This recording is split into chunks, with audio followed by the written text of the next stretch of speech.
Yeah, he said.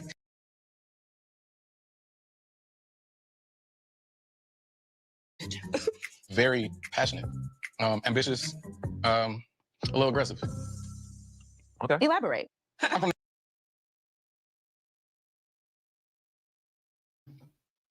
Hey guys, welcome to.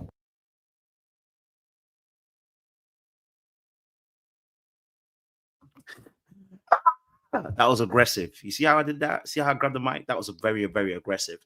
Hey guys, welcome to Little Blackbird 91. I'm trying to get my microphone stand straight. We're talking to you guys obviously about Married at First Sight. Hopefully my microphone will stand straight and behave yourself. And listen, tonight's episode, let me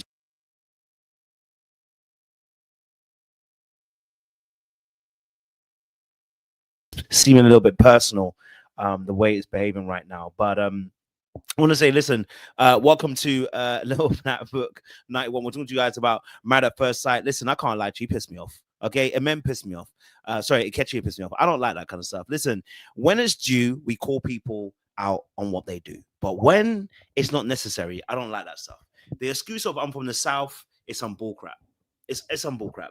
Okay, that is not the reason why you failed to acknowledge your wife, why you had to call her aggressive. Not only that, you were lacking in words what you wanted to actually say to her as well. So I was just like, okay, right now we are not getting the best out of Ikechi towards his wife, because what we're actually hearing from him is somebody who is trying to passively aggressively remove himself from the situation. And because he's not being honest, he's now doing more damage, right? You know, we got onto Michelle about the way she dealt with David, but I'm gonna be honest with you, I'm tired of Ikechi and his nonsense, man. I'm tired of it. Like, you know what I'm saying? She like, bro, like, you deserve to get called out, because if we're honest with you, you are not being honest, and it's causing you to actually do other things which are detrimental to your relationship. But we'll talk about that later on. Then we also had Dave and Michelle. Listen, I'm a little bit scared for Dave and Michelle. I can see why he cheat. I can see why if he ends up cheating, why? Okay. Because why is it the only time that you're ever going to be okay is if I change the way I dress and I go to do what you want me to do? This goes back to the very same thing we said about how when she came into the show, the other episode, when she came back with ideas, she only came back with ideas that were for her. It's selfish. It's selfish. So the only time you're going to end up liking this guy or giving him a chance is when it suits you. Sis is selfish. And people are going to see that, okay? Then we obviously have Madison and Allan. Yeah, she hates him. You know, I mean, I joked about it last week that she loves him, but she hates him, okay? All right? I'm not fooled by the fact that she pulled a whole birthday party and then got vexed the fact that he got drunk on that birthday party. What do you think was going to happen? Y'all drinking. You know what I'm saying to you? What do you think y'all going to happen? Y'all drinking. He going to drink. I was turned off at that point. Oh, okay, darling. All right. I didn't know he was even turned on in the first place. We turned off. And then obviously we have Juan and I always forget her name. Is it Kayla? You know what I'm saying?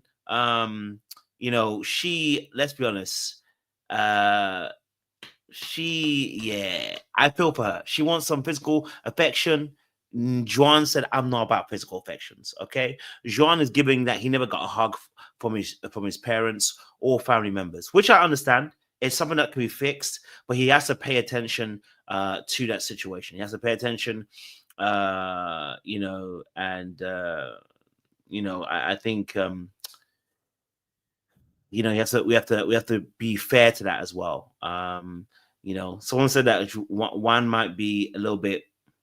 He may be, but I think you know what it is. He's just so invested in his, you know, he's so invested in his business and growing his business that he can be a little bit, you know, can be a little bit off as well. I can look at it and go, it was a little bit off. You know what I mean? Like, broski, you got to open yourself up. You got to be more free. You got to be more willing to actually accept different points of view. You know what I'm saying to you? Juan, I'm going to need you to open it up a little bit, okay? Sis wants to be touched, okay? Your partner wants to be touched, okay? All right? So, yeah, I think his fear of not being able to financially provide is stopping him from also emotionally connecting. It's just that simple. then we also have, then also we have, what do we call it? We have Thomas and Camille. Now, I know already some people are going to get vexed at Camille and Thomas, but I actually think it was a good conversation between Thomas and Camille. Like I said, we knew that she dates darker skinned men.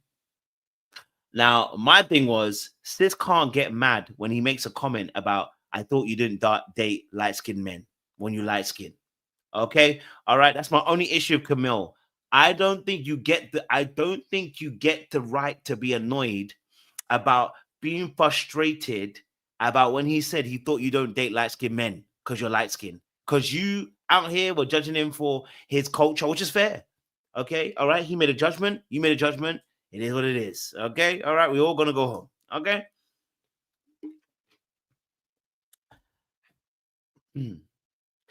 So, it is what it is. Okay? So, we're going to chop it up tonight. We're going to have a good conversation for the next hour or so.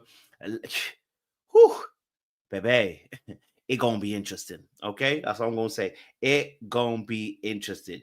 Listen, Camille was absolutely offended. I was like, at that point, I said, Camille, come on, sis. Come on, sis.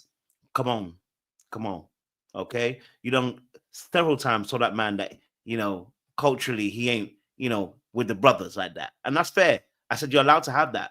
I don't think that's a problem. But I also understood that if you're going to dish it, you're going to have to take it.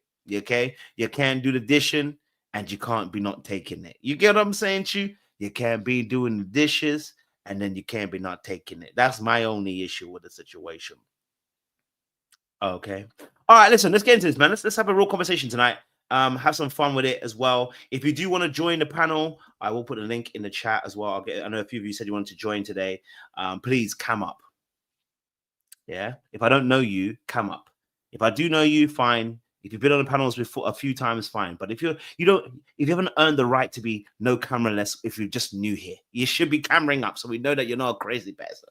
Because some of you have been saying some wild stuff behind the camera as if you ain't got work on Monday. Okay, all right, cool. Let's let's get the show going. I know Sean's going to join us in a few moments as well. I know some of you want to see Seaway. Seaway won't be joining us today, so unfortunately she is. I think she's working a little bit as well, and she didn't get to watch the episode, unfortunately. So I know you guys wanted to see her. She will be back soon, I promise.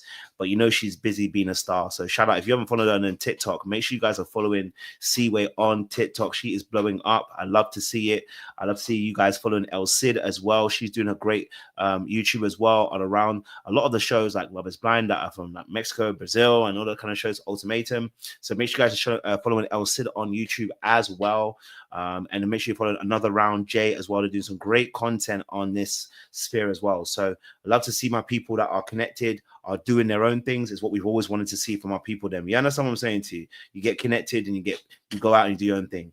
Love it. All right, let me get El Cidio Harlan. El Cidio. Oh, I was going to be diabolical tonight, but it's El Cidio. Okay. You can be El Diablo if you want to be El Diablo. There's no problem there.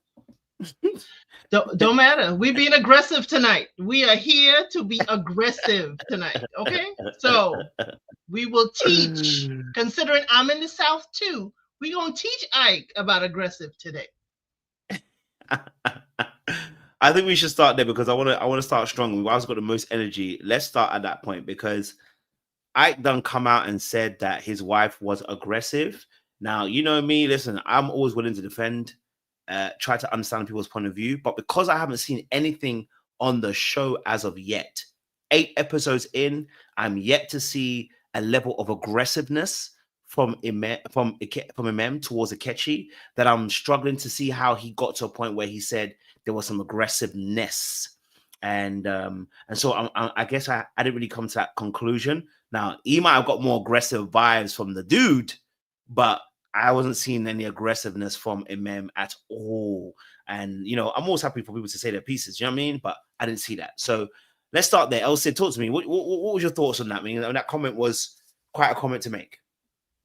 Just so we all on the same page, you got to pull out the dictionary. I like to define things. Aggressive is ready or likely to attack or confront. Okay? Hostile, belligerent. Okay? So I haven't seen hostile and belligerent from Emem. I haven't seen it. Is it off camera? It certainly didn't happen when you call her the homie. So I'm trying to figure out from Ike, where is she aggressive? So a woman taking interest in you, Ike, being, a little forward asking questions is aggressive. So I may give you a pinch of salt on the aggressive for talking about maybe she is, wanting to be a little more touchy-feely quickly than you are. That's why you're, laying on your stomach at night. I may give you that, but she still honors your no. So I'm trying to figure out where's the aggressive. The aggressive is coming from her cousin. Her cousin is like, I smell the bull, and I'm going to call out your bull because this is bull. The cousin came with the agenda of, I'm going to expose this foolishness. But if anyone was aggressive, I think Ike needs to look at himself and realize how aggressive he was in that interaction. He was even passive aggressive talking about the fish tacos. Oh, I could have, I would have, I could have. It's like, do it or don't. Do it or don't, and then hush up about it and go about your business. Go write a tune, go write another chapter for the book that you don't want to give me, you're going to give to your future wife. Ike went a little too far saying aggressive. He could have said assertive.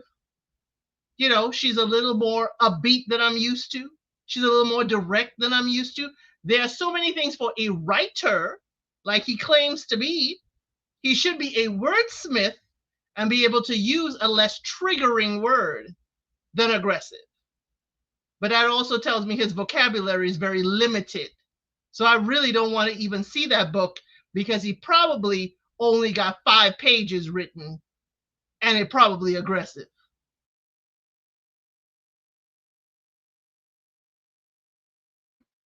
Thank you very much, also, for kicking it open. There's aggressiveness today in this conversation for sure. So thank you for the breakdown of that as well. A popular opinion, if you like to be aggressively in the conversation, add yourself in and unmute yourself. What are you telling me?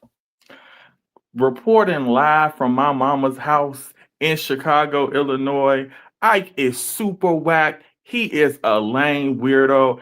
That was so grossly inappropriate. I agree with everything else is said. As a writer who knows a myriad of words, you didn't have to use the word aggressive. He did it purposely to try to paint a picture of Emem. That's what he was trying to do. And he got upset with her friends and family is because he's a man that does not like to be challenged.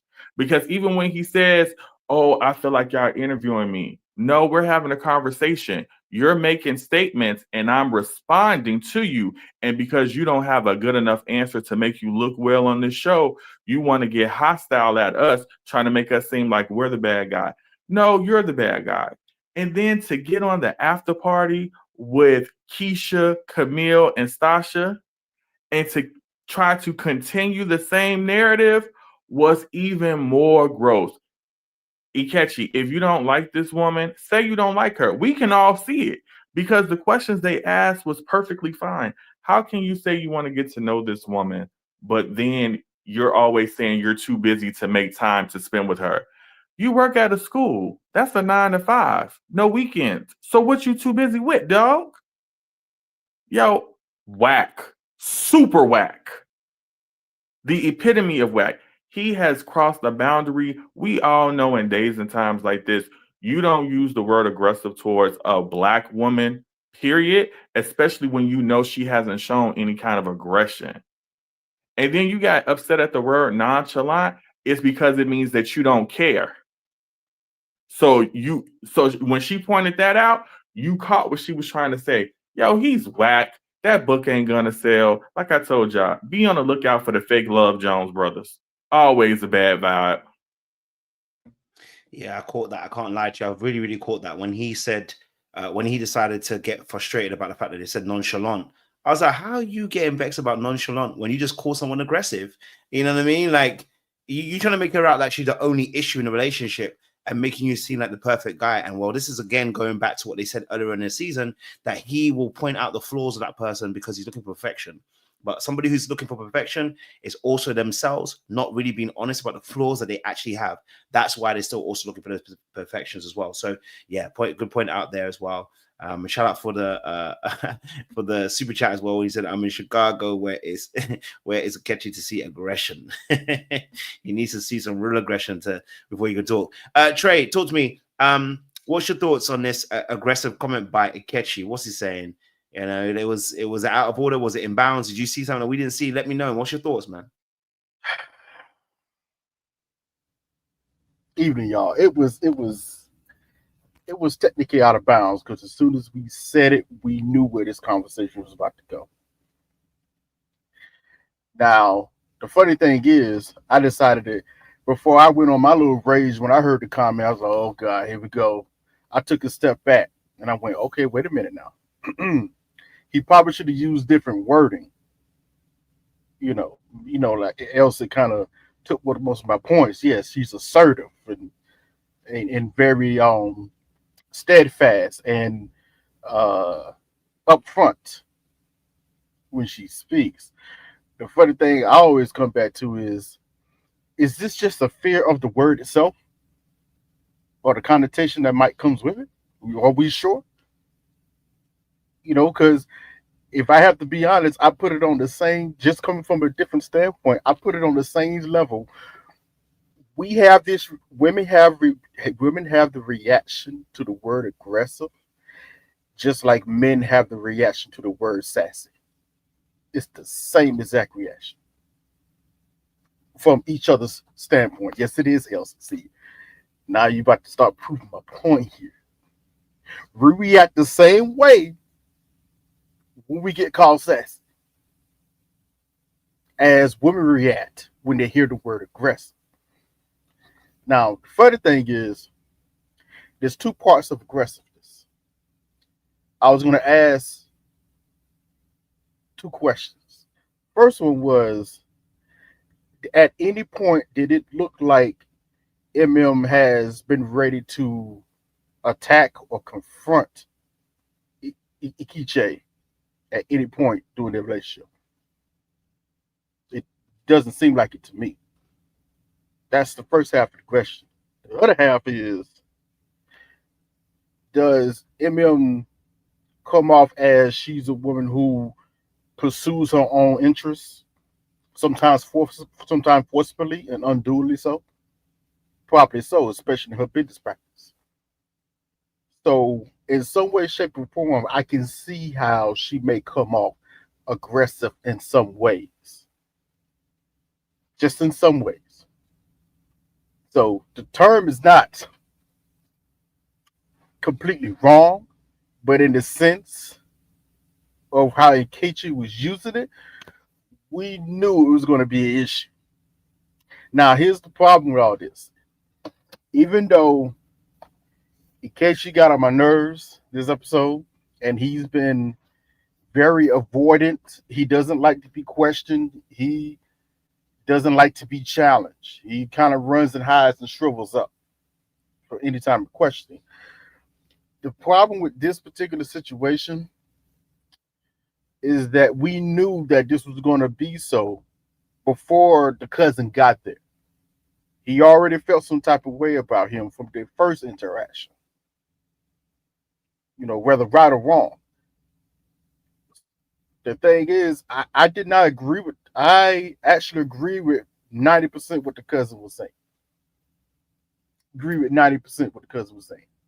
The problem was, he was the wrong messenger. He's not going to be the messenger for Ikechi to hear that, what he was saying, from their first interaction. So it don't even matter. This conversation, I honestly achieved nothing. It achieved nothing in their relationship. It achieved nothing from their conversation. Ikechi was already on standstill, like, okay, it's about to be up when he gets here. His energy was already on that. And the cousin, honestly, didn't disappoint either. Because he don't like Ikechi either. He don't like that dude. He know what's up with him. He see it. So yeah, it was just interesting when this conversation happened. He didn't like, I think Coach said, he didn't like nonchalant. I don't know why, because he is nonchalant. What's the problem? Now you could take that positive or negative. That's a question. That's the same thing I had with being called aggressive. That depends on how you would take it. Because I like Emem, but even I would say she has some aggressive tendencies. What's the problem? You can't be mad if you actually showing some of the tendencies, okay? There have been times where I've come off nonchalant. There's been times I've come off aggressive. I might sound aggressive in this moment. So what? What's the problem? What's the problem? The problem is with the word itself. That's the real problem. I'm gonna be a little aggressive. I'm gonna shift it to someone else. So, all right.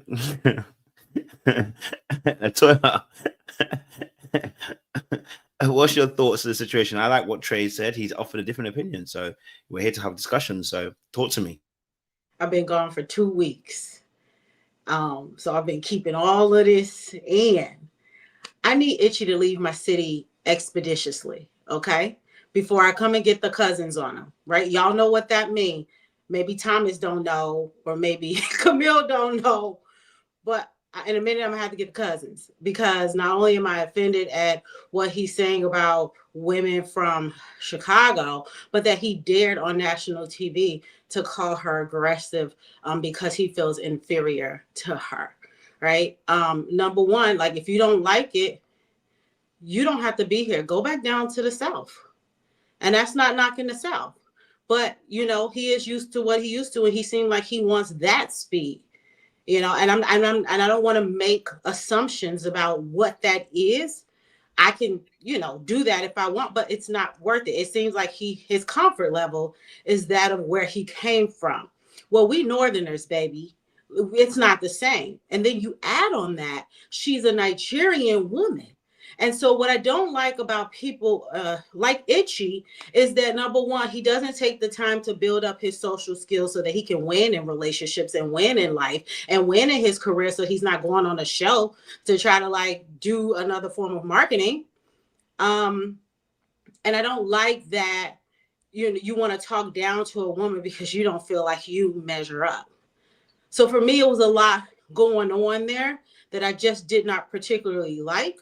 And then as far as the conversation with the cousin, like, Twitter was blowing up. They really liked the energy that he had. But what I will say is, at the end of the day, to just be sort of like a devil's advocate, a man always wants to be respected. And so it's like, you know, when they go low, we go high type of thing. No. I feel like the I agree with the cousin's energy. Like, I really want to make that clear on top. But what I will also say is that, because I ain't see no ring on his finger either. So, you know that this man is on TV. You know you talking to another man. You know the energy you bring in. So, not that anything he did was wrong. I wish the way in which he gathered him was a bit different. But do I think it still would have maybe yielded the same results? Probably. But I do think that the cousin would have looked less aggressive, in my opinion. So, but he was right to protect his cousin, because ain't no way in the world we got all these cameras in front of us and you talking down to this Black woman. So I was here for it. And I just think ever since he saw her apartment, on top of him just not being attracted to her, you know, it's harder and harder for him to hide his dislike for her. So yeah, I need him to leave my city right away. That's what I'll say to that. Listen, I hear you. And to be fair, I think the you know, our boy here, Ikechi, was acting the same way with the young lady that was there too. I can't remember I don't know if that's a cousin of Emem as well, but It was her sister or friend. cousin? It was her friend. As well. Yeah. Yeah. He gave her the same energy. So you know what I mean? He gave her the same energy. To be fair. So yeah, go for it, Sean. One, I want to ask Latoya. She gave Ikechi a new name. Because he is itchy to me. Like I definitely know how to pronounce his name, but I'm not going to give him that right now. The same way Kojo doesn't is not committed to saying Juan. Like that's where I'm at with it. Yeah. I don't know if it's the same, but you could go. You go ahead. You go ahead, Latoya. I ain't tussling with you. You got your Chicago winter hat on. I don't want the smoke. I'm all peace. Yeah, you know, the only thing different than what everybody else has shared is I think the main issue with Ikechi is that he is upset that Emem is not recognizing how much he dislikes her. You know, he wants her to leave him alone completely. You know, so every time she makes an inch forward, perhaps in his mind, he interprets it as aggression because he's like, haven't I given you enough signs to show that I don't like you? And I'm not interested in moving this thing anything further than, you know, this performative dance that we do when the cameras are rolling. You know, and that's what I think. I think he is passive aggressive, which is also very interesting because introducing that whole taco conversation was totally unnecessary, and to me just a way to kind of start a fight. And again, people do that when they don't like you. When they don't like you or when they don't like something about you, they want to pick them apart. So he was looking to pick her apart because he was also mad.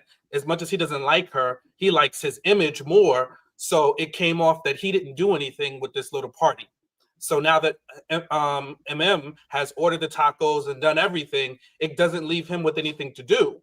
Well, if you wanted to take part, then you would have also inserted your energy, right? You would have also looked for ways to how you can collaborate. You're smart. You're 40 plus years old. And I just think that's a theme in this episode. And we'll kind of, you know, as we talk about the other couples, I'm going to weigh in on that. I think, yes, men, we shouldn't be mind readers, but there's certain things that are standard behaviors that you do when you like somebody. And if you are co-hosting an event with your wife, then you should be looking for ways and things that you both can contribute. And he just seemed very disinterested and then wanted to throw a little thing like, well, I could have, but I don't want to, you know? So it's a half-ass effort. It's, you know, lame and passive aggressive. So I think if anybody is leaning into their aggression, it is more so him than I've seen Emem. Yes, listen, that taco scene was tacky, okay? Because from what he did in that scene, I felt was very passive aggressive. I hated it. I'm like, bro, we're having a whole beef about. I was gonna make another joke about ground beef, but we're having a whole beef about tacos, and it's like, okay, so we've still got time. Go make it. You know what I mean? Like, you still got time. Go make it. Wow, I mean, if I wanted to make it, it's more of a case of I wanted to make it. I said at that point, you're making me mad watching it. And you're making me upset, bro. Because I'm watching, I'm like, if you want to make it, go and make it. Like, she hasn't said you can't make it. She said, did you communicate? No, I haven't communicated. Okay, well, now we here. You can make it. Why are we acting like a petulant child? You know what I'm saying to you? Like, we start arguments for the sake of starting arguments. That, for me, I don't like. You know, I don't even like Michelle, what she does. But this is actually an argument for no reason at all. We'll get to Michelle when we get to Michelle. But this behavior, you know what I'm saying? He don't like the word aggressive. But you know, I mean, I don't like the word sassy either. I don't like that word either. But he be asking a little, you know. But this, my point is, he's being passive aggressive, and that is frustrating. So then, for you to go and label someone later on as being aggressive, when you know that you should know that your behaviors are off point as well. And actually, just a little reminder so you guys can discuss it. That little taco scene, I'm going to bring it to you so you can have a little just reminder of what actually happened in this taco scene. Okay, all right. So let me just put a little clip here so you can play a little clip. I've actually made fish tacos before, so that would have been a new skill to learn, and I didn't want to kill everyone in here, so I Oh, not my internet trying to fail me. figured I should probably just order something. You know, I could have made the fish tacos. Oh, I didn't know that you wanted to make tacos. I mean, it's just fish, and then you break it up and put it. I didn't know that you wanted to make some. I didn't know that. I mean, I could have cooked everything. I didn't know that you wanted to make it. No, he was Did you just want being to? Did you aggressive. say that? It would have saved you some time. He's just being aggressive. And that's what I'm talking about. But what's your guys' thoughts? Obviously around that scene, I guess around obviously his comments around aggressiveness. I know some people want to have a few more takes as well. So let me know your thoughts. Yes, Elsie, I know you had a mic open before I interrupted. Go for it. No, I think he wanted to dim her shine. I think that since it was the housewarming, all the family was coming, she didn't ask him for a thing. She didn't ask him for anything. She ordered everything. She got even probably the theme and put everything together.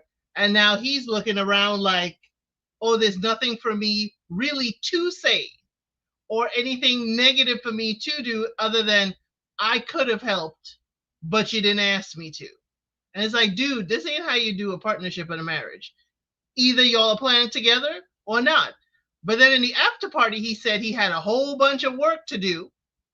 And Keisha and Ipolium said, hey, maybe she did this to help you so you wouldn't have to do much. And he still was a petulant child even then. I'm sorry. I think he did that to bring her down a notch because she was real happy about putting, the festive tablecloth, everything else. She's even decorating there, and he doesn't even offer to put the tape on the decorations and hang them up. He was acting like a petulant child. I'm sorry. I think that goes along with, though, like he wants to be wanted and like fawned over as well. And I mean, just a little pushback. Like I know when, like, especially strong Black women, you're very hyper independent, hyper vigilant. And so once you have a system going, you don't really think about asking for help, especially if you're not. She says she's done a lot of personal work. She did say that, but it also, personal work and then building social skills are two different things to me. And so as you are wanting to be partnered up, these things are important to like maybe check in with your partner to like, hey, do you want to plan? Even though that's something you can do, but like now you have a partner. On the other hand, women want a leader. And we want someone who takes initiative as well. So like, why is it to the point where you let her do everything and now you want to come on the back end seemingly complaining about it and making her feel bad about the independence that she's had forever? I mean, it's just loserish, lame behavior. Like it's someone not deserving of any woman, in my opinion. I don't think that he's ready. I think he's emotionally immature, and all the emotionally, whatever you put the word after it, I just think that he's that. I don't think that neither one of them prepared to be in a mature relationship, and not really coming down on her. But again, being a strong Black woman, being independent, we do have to just take the time to like release ourselves from that as well. That's been an ongoing thing for the past few years with Black women and doing all of that. So I just think like both can improve in that area, but he didn't have any reason to talk down to her. I agree with you supposed to work with your partner, but I disagree because on the after party, he said he wasn't planning on being at the party because he was busy. So maybe that's why she took the lead, because if you're busy with your other plans or whatever you got to do for work, maybe she thought in her mind, if I just take care of everything and not bother him, I'm doing the right thing. But then you want to go off about the fish tacos, but not actually make the fish tacos. Like you're sending out mixed signals, mixed messages. Like he thinks he's direct with his communication, but what he's really doing is trying to run a game, and that's what he can't do because she's listening to listen and just not to respond. And because her response to him are always like she said, well, I can cancel. You can make the fish tacos. Do you want to make them? He can't handle stuff like that. So I think with Taco Gate, it wasn't that deep. I think if you wanted to help, you would have helped, but you really didn't want to help. You just wanted to start a fight, because now he's thinking in his mind, we're almost to the halfway point. Now I have to concoct whatever excuse I'm going to use against her to get out this marriage. So I think in this episode, we saw chapter 1 of the story and the narrative he's going to try to paint of Emem to get out the marriage? Oh, when I saw that scene, my small opinion on it was very simple.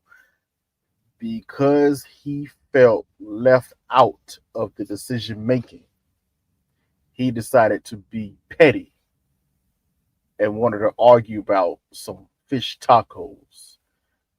When I think if you pay attention, if you look at his face, it almost seemed like he tried to start it off as a joke, be very passive aggressive, start off as a joke, but she was took it very seriously. Oh, I didn't know you wanted to make the tacos. You want to make tacos? He wasn't prepared for that because then he started stumbling. Like, it's just tacos, just sprinkle them, blah, blah, blah, blah. And she's like, so you want to make tacos? Well, no, I didn't want to make them. You could have asked. Oh, but when we got further context on it, the probable reason why she didn't ask is because you said you was going to be busy. And you weren't going to be there. So she got them catered. Okay, what's the issue? But like I said, going back what I just said, it's probably because in his mind, he felt left out of the decision process. So in his mind, he probably felt like, oh God, I'm already getting emasculated. Oh my God, I got to fight back for some type of position. Ridiculous. Ridiculous. And very sad and pathetic of him. Because you can kind of see that might be his MO as he walks through life. When certain things doesn't go his way, or he feels like he's been left out, or his say so is not being considered. He becomes very petty. And tries to make weird jokes, and then when he's challenged on it, he can't. When he's actually directly asked a question and challenged on something, that's when he really starts to go around in circles like he's on the track field. Like, just not really saying anything. He's just lost and tries to bring everybody else down with him. It was very pathetic.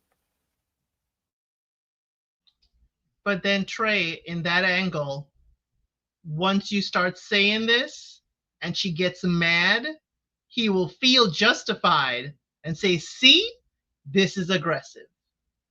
And I'm sorry, if she has an outburst, I'll just chalk it up as he been poking the bear. And when you poke on the bear, you better be prepared to run. Okay? Be prepared to run. Listen, if he keeps going the way he's going to see some real aggression. Then he's going to have something really to talk about. But you did nothing but cause it on your own self. So I got no sympathy for you. That's why I put in my tag. So she's aggressive. What's the problem? Really not an issue. She just knows what she wants. And not afraid to go after it. But yeah, he really showed his shirt tail this episode. He really did. And the only thing I will say, like I said earlier, the only problem that I wasn't on his side, but I did kind of understand, was when we found out that the cousin was coming, and he told her, yeah, I felt there was some type of energy between us, the first time. That told me what it was going to be when he got there. It was up. It was going to be up no matter what. It didn't matter. I've been in those situations, in his mind, I could tell when the cousin was coming at him and Emem didn't say a thing because she kind of wanted the cousin to go at him because the cousin was asking him questions she wanted to know the answer to. He felt abandoned in that moment, that his woman wasn't defending him and saving him. That's exactly what was going through his head. That's exactly what was going through his head. And his immediate answer to that, if it ever comes up, is going to be, well, I wouldn't allow any of my family members to do that to you. Well, I think that's going to happen in a couple episodes, and we're going to see what he really does. Are you going to defend her when your family start going at her some type of sideways? We're gonna find out.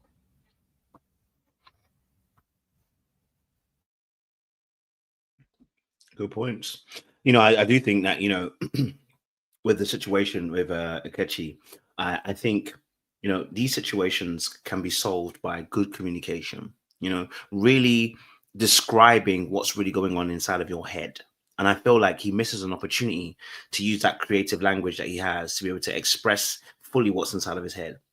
Because, you know, let's say, for instance, that fish taco situation, right? Let's say, and I think there is something more deeper, but it's more of an insecurity for him.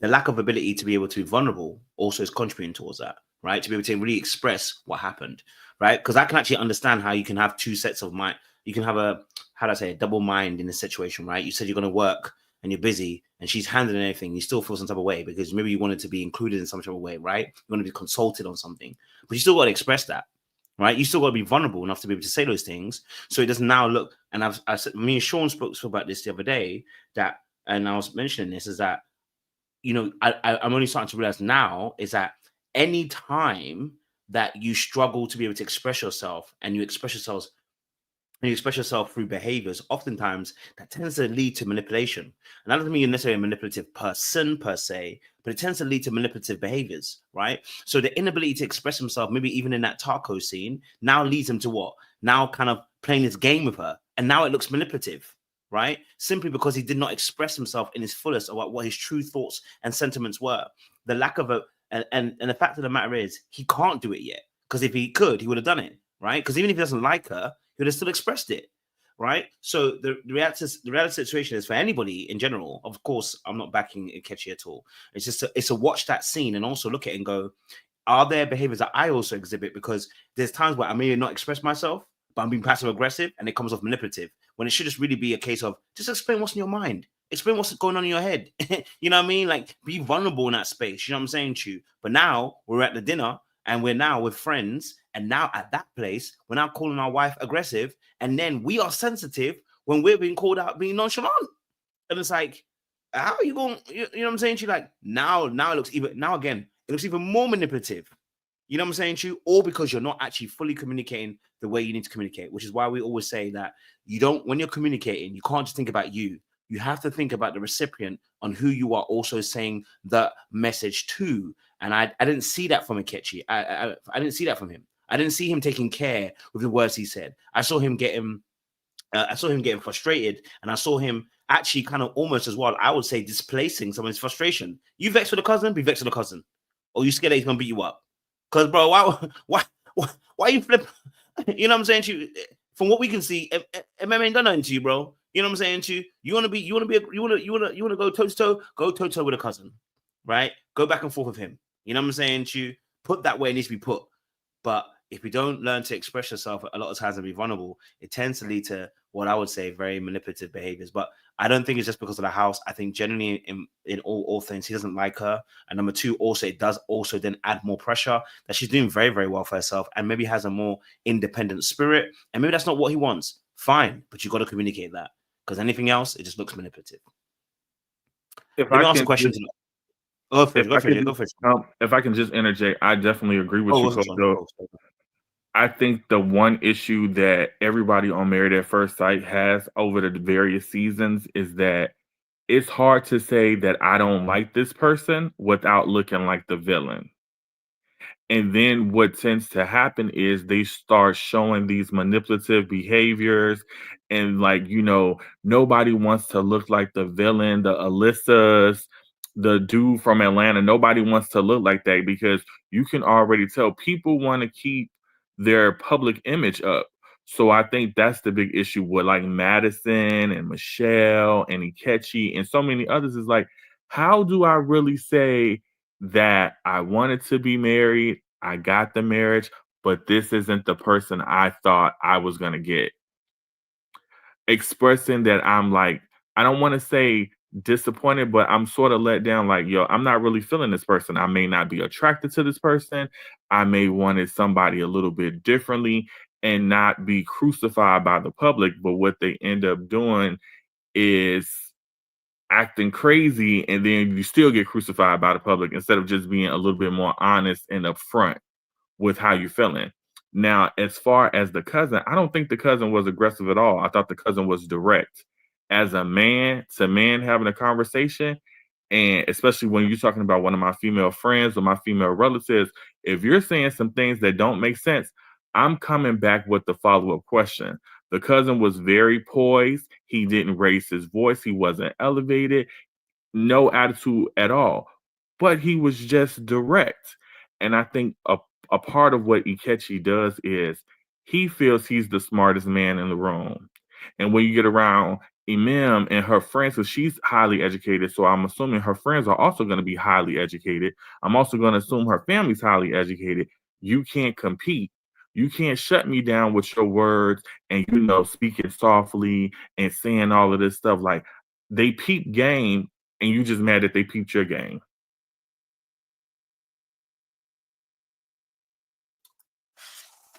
Wait a minute. I'm in the comments. Me and Elson is going back. But can we just be real though? The cousin was a little aggressive. Wait, Claire. Sean was before you. Sorry. I'm so sorry. Okay. Oh, no worries. Yeah, the only thing I was gonna say, there is manipulation there because he's lying and he is not being honest about his feelings. And instead of being truthful in even a small way, he's doubling down on the lie that he liked her, that he started from the day they got married, and now backing into that, finding ways to pick at her so that it can explain why he's not going to choose her, and I think that's where the manipulation comes with Ike, and everybody is starting to see it because it's clear he's not really into her, but he started out on a lie.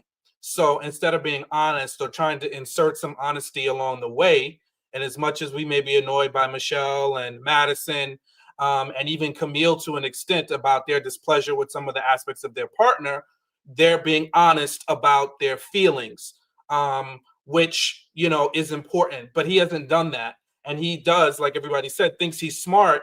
And even the cousin peeped at the day of the wedding, he's a wordsmith, or so he thinks he's a wordsmith. So he is trying to now use words to explain things about her, when he's never really said anything nice about her. Very specifically, he's never really complimented her specifically, and I think that at the end of the day is all the information we need. He's not into her, but because he's a liar, he's going to lie and create things that really aren't there to make her seem like the lesser, which I think is just poor behavior. It just disappoints me, to see him conduct himself like that, because hey, listen, I understand the other side of it. Like, being as a man, it's very difficult if you're not attracted to a woman. It's just never going to kind of end really well. But it's better to be honest than to play games, to manipulate, to be hurtful, to be passive aggressive. That's actually worse, because you're actually going to hurt her more than if you were honest.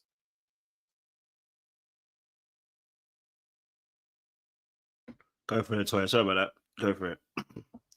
Oh no, again, my apologies, but I think we can all agree the cousin was just a little bit aggressive as well. I mean, I think two things can be true. I mean, you know what I mean? It was like, dude. And so, like it would have hit different if he had a wife on his arm saying those same things. And I see you shaking your head. It's okay. Like, I'm still standing tall on, like, he had to do that, right? What are we if we don't have people to advocate, for us to support us, right? God said we're not supposed to be alone out here. But he was a little bit aggressive, though. It was a lot for national TV, black on black fight, arguing. We got to all be a little careful. So that's all I'm saying. I ain't gonna lie, he was a little aggressive, just a little, because he came in there ready to do war. That's why it wasn't direct for me, because he already came in there to do war, so it wasn't direct. And also, Ikechi was also coming for war, so that's why he's also aggressive, because he was ready, he was prompt and ready. So these two were both aggressive in their own ways. I think we just need to call it what it is. And in this instance, it's not a negative against when a man says aggressive. So in this instance, it's not like, oh, women saying he's aggressive. It doesn't work the same way for men as it is for women. So we can say it freely for his perspective. He's No, a little bit. I just have to stop you. It does, especially for black men. It does play into the tropes of black men being aggressive, being violent. So there is danger. It doesn't have the same weight and it doesn't have the same cultural context as women, black women specifically, but it does play to both sides. So yeah, we do need to be cautious on that label because, you know, the view on us is that we are just innately violent, innately aggressive, and we just go after people. But I do agree that he was, I would say, confrontational. You know, I think that the cousin was confrontational and willing to, you know, call Ikechi out on his nonsense. He's aggressive. The only, I'm sorry. Wait a minute. We still doing this. We keep using different words to skirt around the main issue. He was being a little aggressive. They both were coming to Sean's point. I'm going to use his words. It's going to change the meaning of things. They both were getting ready for a confrontation. We knew this going in. And KG set the scene. So your cousin coming. She said, is that a problem? He said, well, we did have a little bit of energy the first time we met. So I don't know how that's going to go. It was going to be an issue no matter what. The only issue with it seemed everybody want to shake their head. Oh, it's not that aggressive. Let's keep it really, really, really funky. The only reason why you feel like he wasn't aggressive because you actually wanted him to go at Ikechi. We all did. And set him straight. Yes, it did. Yes, he did. Yes, he did. We liked what he said. We agree with what he said. We all do. We all feel like Ikechi needs to be checked. Because this dude is moving a little crazy right now. Passive aggressive all over the place. It's ridiculous. We want somebody to check him. The cousin did it. But we cannot sit here and pretend, even with that checking, that it still came off a little aggressive. 2 or 3 things can be right at the same time. It's okay. It's okay. Okay. The New Yorker in me, the only point I will give you as far as more than direct is when he leaned forward in that seat. When he leaned forward in that seat, I was like, oh man. Plus, realize if you go back and I'm detailed, the cousin didn't take his shoes off. Everybody else did. Cousin walked right up in there in your house with his shoes on. I ain't taking my shoes off because you know what? I need my Timbs for the traction for when I got to come at you. That's what I saw and I thought was going to happen, but the cousin kept it light. He kept it way lighter than I expected. He was direct. He had a point and he watched him eye to eye. And he knew Ike didn't measure up. That's the thing. When we pulled out the measuring stick, Ike wasn't even in the classification. That's the problem. So again, yes, you say if you want to with the cousin, but I thought he was direct. He was clear. He came with questions. Hey, you are not going to play in the face of my cousin because you think she doesn't have a father figure around? No, here I am. And I'm going to hold you accountable on her behalf. It's a good thing for us to see.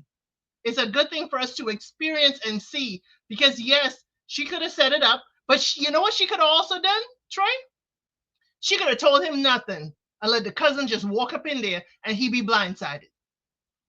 She could have done that. But you know what? She was telling him, hey, my cousin's coming. So basically, put your own cloak of protection or whatever you got to do. Put on your smiley face, family is coming, and you gonna work this out. She could have left him high and dry and said nothing, and the cousin just show up.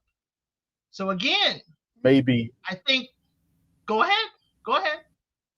Maybe the only issue with that is, first, for that to be ultimately true, we would have to determine whether or not she knew about the issue they had the first time. Because I don't know if she did, at least from a Cage standpoint. I don't think he told her.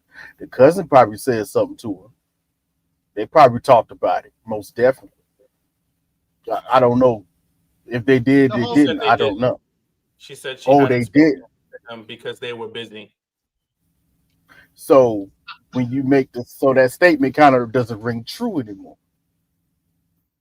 I'm sure it's in the family group chat. Okay, we may not have spoken about it, but I'm sure it's in the family group chat after that wedding. I think Ikechi was just intimidated about the cousin. That's why the cousin was mentioned. He was intimidated about being confronted about his behaviors and his words by another man. Because as a man, you know when you're saying, if you're a man in a relationship with a woman, you know when you running game, right? So, and when you talk to another man about it, they know you running game, and that's what he was afraid of. So when you're telling me that, I'm asking you, well, can you love my cousin? Man, I feel like we on an interview. Oh, I'm so busy. We don't have time to spend together. So what we doing here, dog? The cousin, to me, if we look at the definition of aggressive, the cousin was not aggressive. He was direct. He was stern. He was forthcoming. He was straightforward, but he wasn't aggressive. I think for me, I don't want Ikechi to be checked by anybody but Emem, because she has to be able to see the games he's running on her to make the best decision for herself. It doesn't do any favors for the cousin to come after this man and to see all of this if she's not going to be able to see all of this. So for me personally, Trey, I didn't want the cousin to check him. I want Emem to check him and to follow up with those questions, because you can see even with the fish tacos, you can see the wheels turning. Like you said, she kept asking, well, do you want to make the tacos? Do you want to make them? You're making a big deal out of them. So tell me you want to make them and I'm going to let you make them. So I want her to be able to do it. But maybe, it's the South Side in me. I didn't think the cousin was aggressive. I'm sorry. Well, 1 second. If we go by the definition that El Cid read, the cousin was aggressive. We just have to concede it for what it is. And I think, listen, everybody has said it about 3 different times, but you guys are not holding firm in your arguments. 2 things can be true. Just because the cousin is aggressive doesn't let Ike off the hook. Okay, it doesn't mean Ike's behavior isn't problematic, but we can call a thing a thing. And by the way, guys, assertive is a synonym for aggressive, by the way. So we want to use that word, and so is the word I said earlier, confrontational. I had to look it up. So I know sometimes we don't like words, and sometimes words touch us because words do matter. But yeah, the cousin is aggressive. And I think also, to the same point, I agree with Phil, and I was in that same mind frame. As much as I liked seeing it, I think it's always best in a relationship, especially a marriage, that the confrontation comes from spouse to spouse, right? When your family intervenes, they're not there 24/7. So I think it was best for the cousin to maybe ask some questions that Emem hadn't, throw some things out on the table, and then have a separate conversation with Emem to share his thoughts, versus going toe-to-toe with Ike like that. Because when you do that with someone like that, they're going to make it about the confrontation like he did, versus taking the information that he was getting in and doing something with that. I couldn't shriggle and move around if Emem came to him and said, hey, do you feel like you can love me? What I'm seeing from you is that you're really not interested in doing things that, would, foster our relationship developing. I don't see you trying to date me. I don't see you showing interest in me. He can't wiggle out of that, but he can wiggle out of it because he can say, I'm not here to please you, which is ultimately what he said to the cousin and to the friend. Your questions don't matter to me because it's not about you. That's when Emem should step in and said, yeah, well, if it's about me, then maybe you and I need to have a separate conversation when everyone isn't around, because it just becomes too many meddling hands, too many cooks spoil a pot. So that's what I'll say about that. Again, I just want to be clear, Ike is in the wrong. Emem is not aggressive, but that cousin was tiptoeing around in the aggression pool for sure. Hey, I was just going to say. I'm sorry. Oh, go ahead, Trey. I'm sorry. I was just going to say, to your point, Phil, I do agree, even though we're glad, because I'm still glad the cousin said what he said. I am. It needed to be said. But a part of me does feel like that should have came from Emem, not him. But also with that, I also see, I think Emem is trying to down herself or demure herself, as another word, because she doesn't want to come off as being aggressive towards him. That's why it looked like a shock on her face when he said it. You know, she doesn't want that concerning him. I think in the past, and if this was any other situation, she probably would be even more assertive than she already is. You know, but I think she also peeps the type of man that they put her with and how that's probably going to come out. And what lead me to believe this, on the after show, Ikechi did something I didn't like. He tried to insinuate, until Keisha shut him down, he tried to insinuate that maybe Emem set him up in that situation with the confrontation with the cousin. But Keisha shut that down immediately and brought it from another angle, what Emem might be thinking, what the cousin be thinking, and he just kind of gave up on it. You know, because he literally, that's why I said earlier, in his mind, his woman didn't come protect him from her big bad family member. And then he tried to flip it around and try to make an assertion of that on the after show to shut down. But I do agree with you, Phil. A lot of this, I still feel like it should have came from Emem, because she's the one married to him, not the cousin.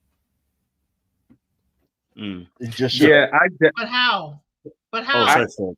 He's not answering questions. How could it come from her? It still has come from her.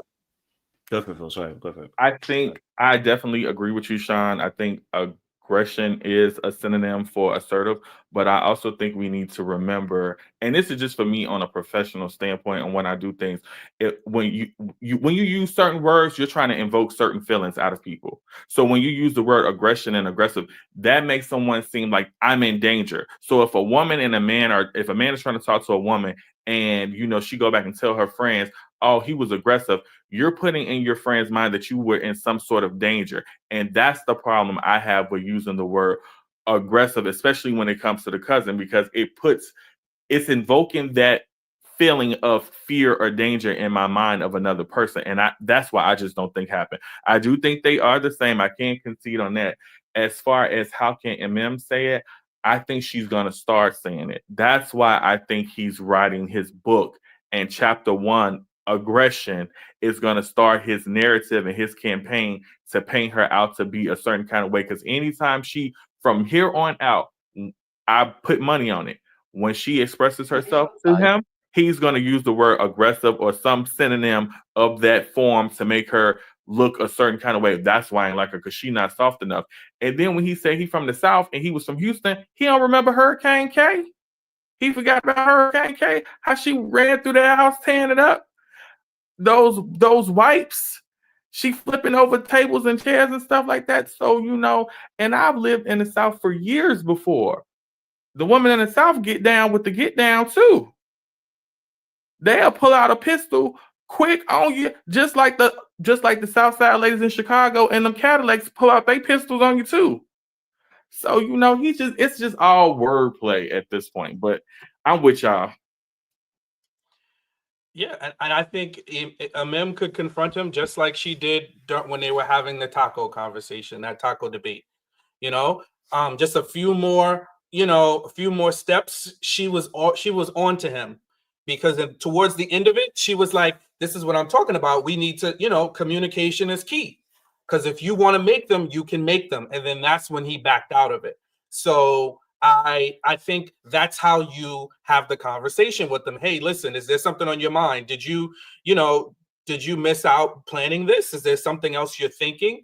That goes a long way, especially when the cameras are down. Like, I'm feeling this. Tell me what you're feeling. Hey, I tried to cuddle with you last night. You started talking about your mama. Are you really attracted to me? But I think she likes him. So I think when we like people, sometimes we don't want to know the truth. And I think that may be the part where she's deceiving herself, because she doesn't really want to have that true conversation to confront him about what she's seeing and feeling. So it then becomes a buildup where she's going to explode versus saying, hey, listen, the cameras are down, bro. You don't call me homie. You talked about your mama. I asked you if you were attracted to me. You start talking about Kelly Rowland and all these other folk. I'm not used to this. I'm used to, affection. Are you not feeling me? I need you to be honest.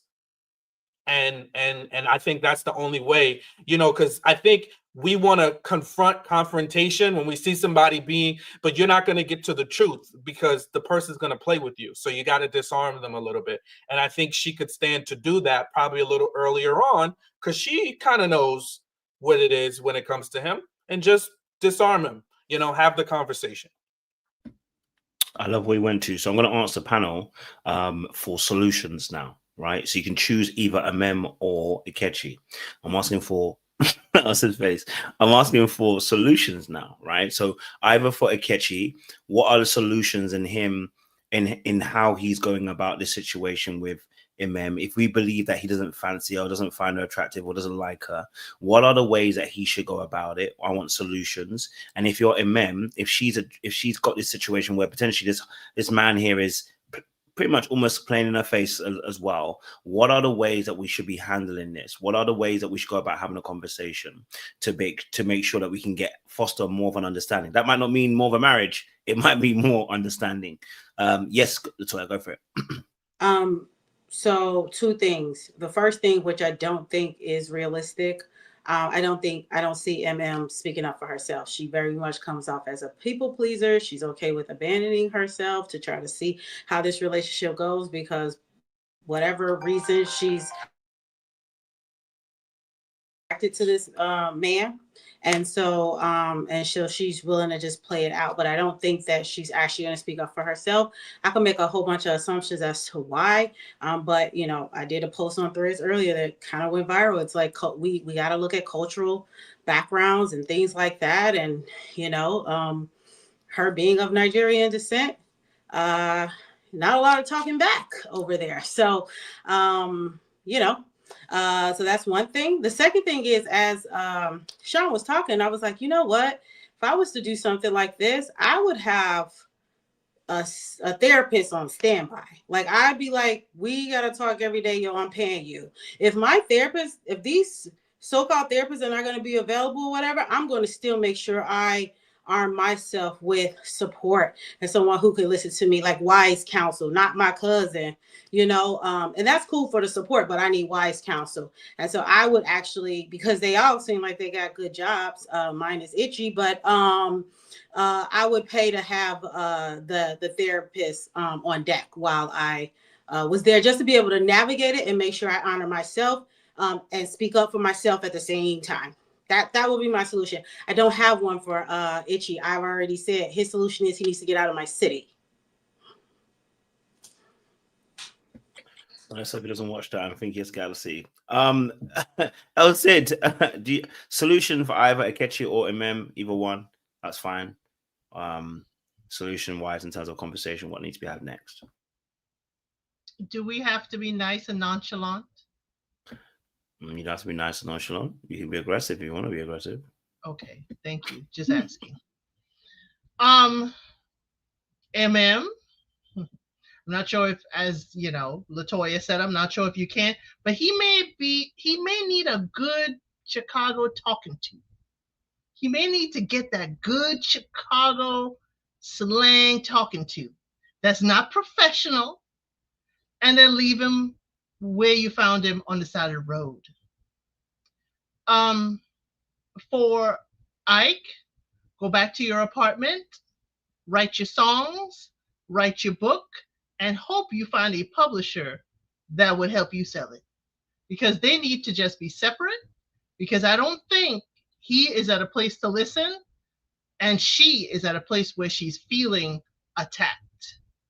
Or she's feeling like, wait a minute, questioning her reality. So they just need to separate, because I'm sure I cannot behave as well trained as her little puppy.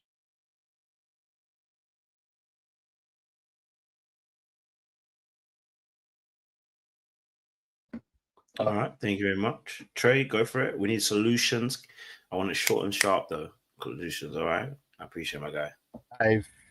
I think hmm, this is probably not even going to happen, but it's one of those situations where they really need to sit down and first ask the first question: is there a real attraction here? Because we all know that it's really not. And if it's yes or no, whatever the case might be, how do we move forward from that? You know, honestly, I don't think there's no easy answer for this. Guys, honestly speaking, I ain't sorry, I really ain't got much. There ain't no easy answer for them. It's this is going downhill bad. No worries. We'll just let it keep rolling down the hill badly. Then that's great advice. Phil, talk to me. What's the advice? Because Trey's advice, I love it. He said, "Let it roll down the hill and see where it lands." What would be advice, either to Ikechi or Emem or both? What would be advice in terms of conversation they can start having going forward? I am going to use the word honesty, and I'm also going to agree with what Trey said. I thought what Trey said was perfect. I think they need to sit down and have a conversation, and Ikechi needs to be honest and say, I may not be attracted to you, and, if it's something that can be built upon, yes. If not, no. But I think he needs to be honest in where he's at with Emem, so she isn't, looking crazier than already she's looking if she's not seeing that he's really not attracted to her. So I agree with Trey. Just sit down and have an honest conversations. That's always it's going to solve the problem. It may not be pretty, but I think honesty always solves whatever issue that you're having. Love that. Sean, as a solution for this couple, what could be done? Yeah, I mean, I would just go back to what I said earlier. I don't, unfortunately, from what I've seen, don't think that Ikechi has the ability to honestly navigate the conversation. I don't see him leading it. So I would, unfortunately, I would have to say, my advice would be to Emem, because she just seems capable enough to have the conversation, and I see her as being mostly honest in their dynamic. And I would just say the same, hey, listen, and try to create a safer space for him to be as honest as he can be, and just say, look, we can decide on how we move forward, but I'm just seeing that you're not attracted to me, just be, whatever the brutal honesty is, I would just take the steam out of it and just let them know and say, hey, that's what I'm seeing and feeling. Tell me what you're thinking. Give me your thoughts, and let the conversation go from there. Love that. All right, let's shift it and move it to another couple. Very good breakdown, guys. Well done. Let's move it to another couple that we can start chopping up as well, because your favorite couple, Thomas and Camille. Our favorite discussion here as well. I love a little bit of Thomas and Camille. Okay, all right, because this conversation is always brutally honest as well. And again, once more, I think she clarified. Can we just say that? I think I'm getting news from my team. Did she clarify? She clarified what she meant about the culture situation, and I totally get it. I don't know about you, but I wouldn't want to be dating somebody who goes to bars where there are racist people going on, and you feel comfortable. Oh, you feel comfortable? Oh, you feel comfortable? Oh, okay. Yeah, I wouldn't feel comfortable either. But we'd love to know you guys' point of view for Thomas and Camille. What your guys' thoughts are. I can see there's a lot of faces that are a little bit, disgruntled, over it. Like, they wanna have a different side of things. I want to know what your thoughts are. Can I get started? I do think that with the bar situation, it was valid. I don't think people realize that Chicago is a very separate city. Like the races, based upon race, I'm trying to get out, like, if you Black, you normally from the South Side. If you're another race, you're on a different sides. So is a Chicago thing, which is true. However, Camille and her fine sister were doing a lot of projecting at that lunch table. That was projection. You can't put on Thomas that he has an issue with his cultural stance in the world. That's your issue. It's not a Thomas issue. Thomas knows who he is. And then when Camille said, as a black woman, I have to stand in, Camille, you're a light-skinned biracial black woman. It's the difference. And that's why I said, you know, there was a little bit of projection from their family. And then the issue with Camille is having is that they see their brother in Thomas. And however their brother is responding to his racial identity is what the real issue is. And they're, again, projecting it on Thomas. I just saw a lot of projection with them. And then I didn't like her friends kept saying at that party, well, you're not her normal type. You're not her normal type. You're not. Stop saying that. I heard you the first 2 times. At the 3rd time, shut up. Okay, I'm not deaf. I hear you. My hearing's working. I know I'm not her normal type. My hearing is working. There's no need to say that. I still think Camille is her and her sister, the fine sister, are still projecting on Thomas whatever issues they've had in the past on their racial identity in the world. That's just my thoughts.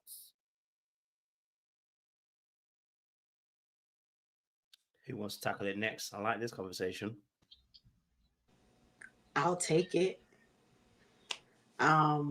It's been a long time, and it's probably good that I wasn't on for 2 weeks because I was hot about Camille. I think she embodies why men like Thomas go and date white women and go cheat on those white women with black women. That she embodies it. I see it all the time.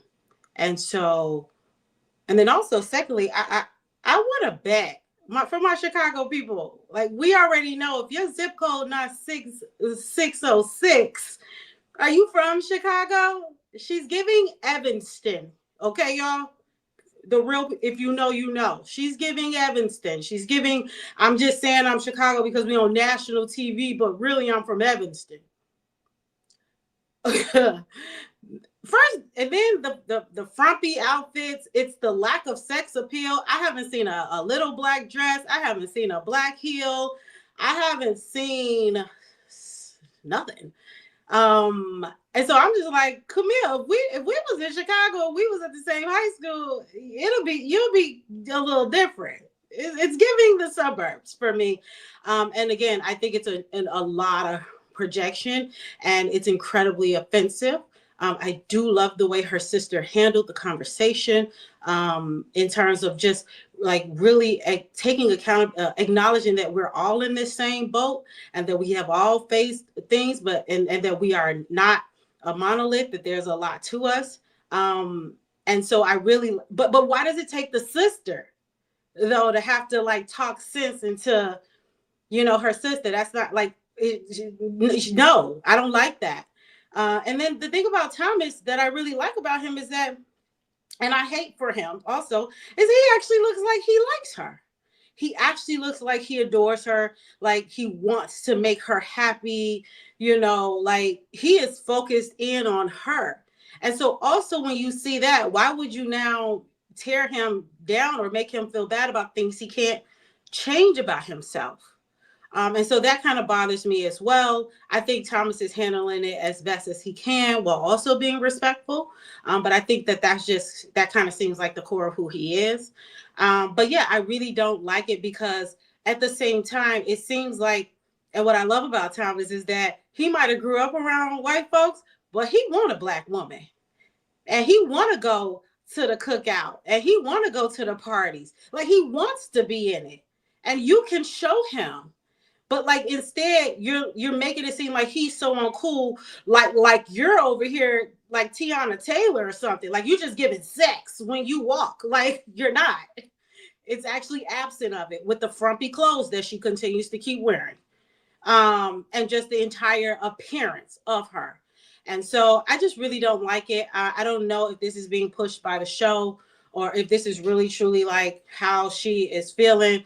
But also the way in which the guys she does describe that she wants, I mean, to a certain extent, I get it, but you either got it or you don't. And when you get older, and I just think she's immature because there's a 10-year age difference, I will still stand on what I said weeks ago.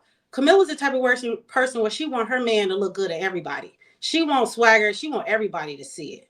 Instead of her just really looking at, this is a good man who is adoring you right now.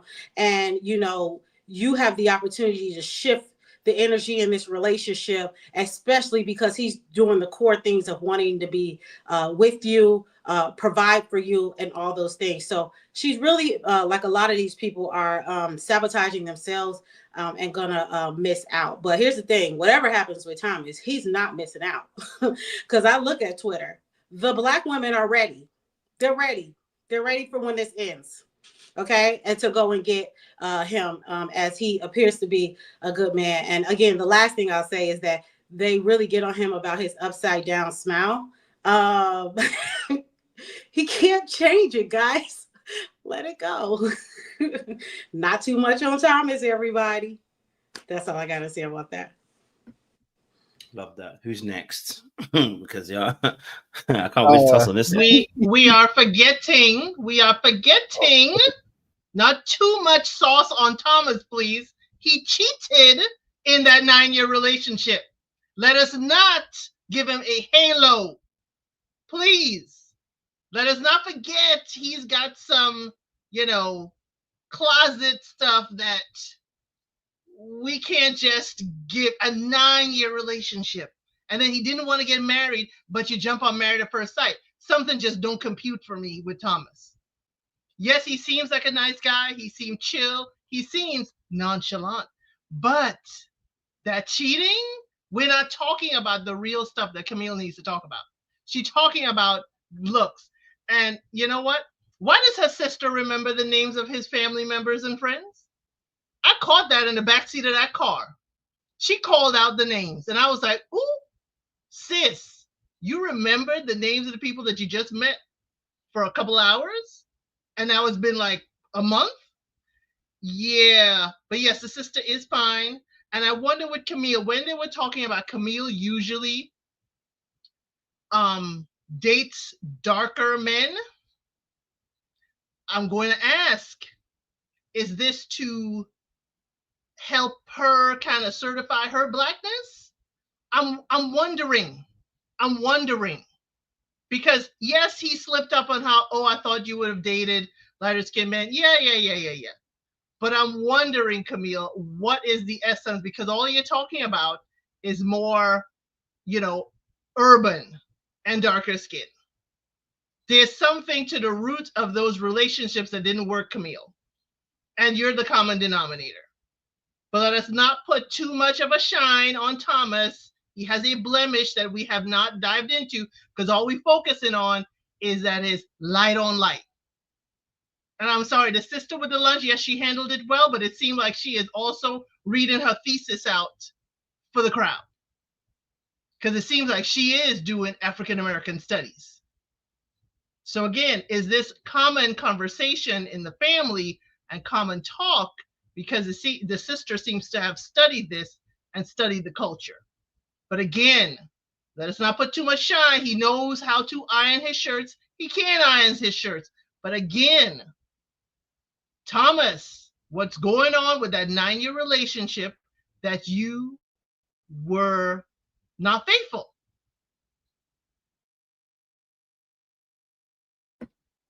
Hear it. Go for it, Trey. Okay. Listen, it was a 9-year relationship, happened years ago. We're assuming this is the first time he ever cheated. We ain't heard about anything else besides, I don't know. But, to harp on it, I don't know if I'm going to do all that because, I don't think you're the sum of all of your mistakes. It's probably something that you probably do need to talk about. I don't know if they talked about it offline in detail. We just don't know because they haven't talked about it to us. We heard about that one time. He explained it somewhat. And that's the last time we heard of it.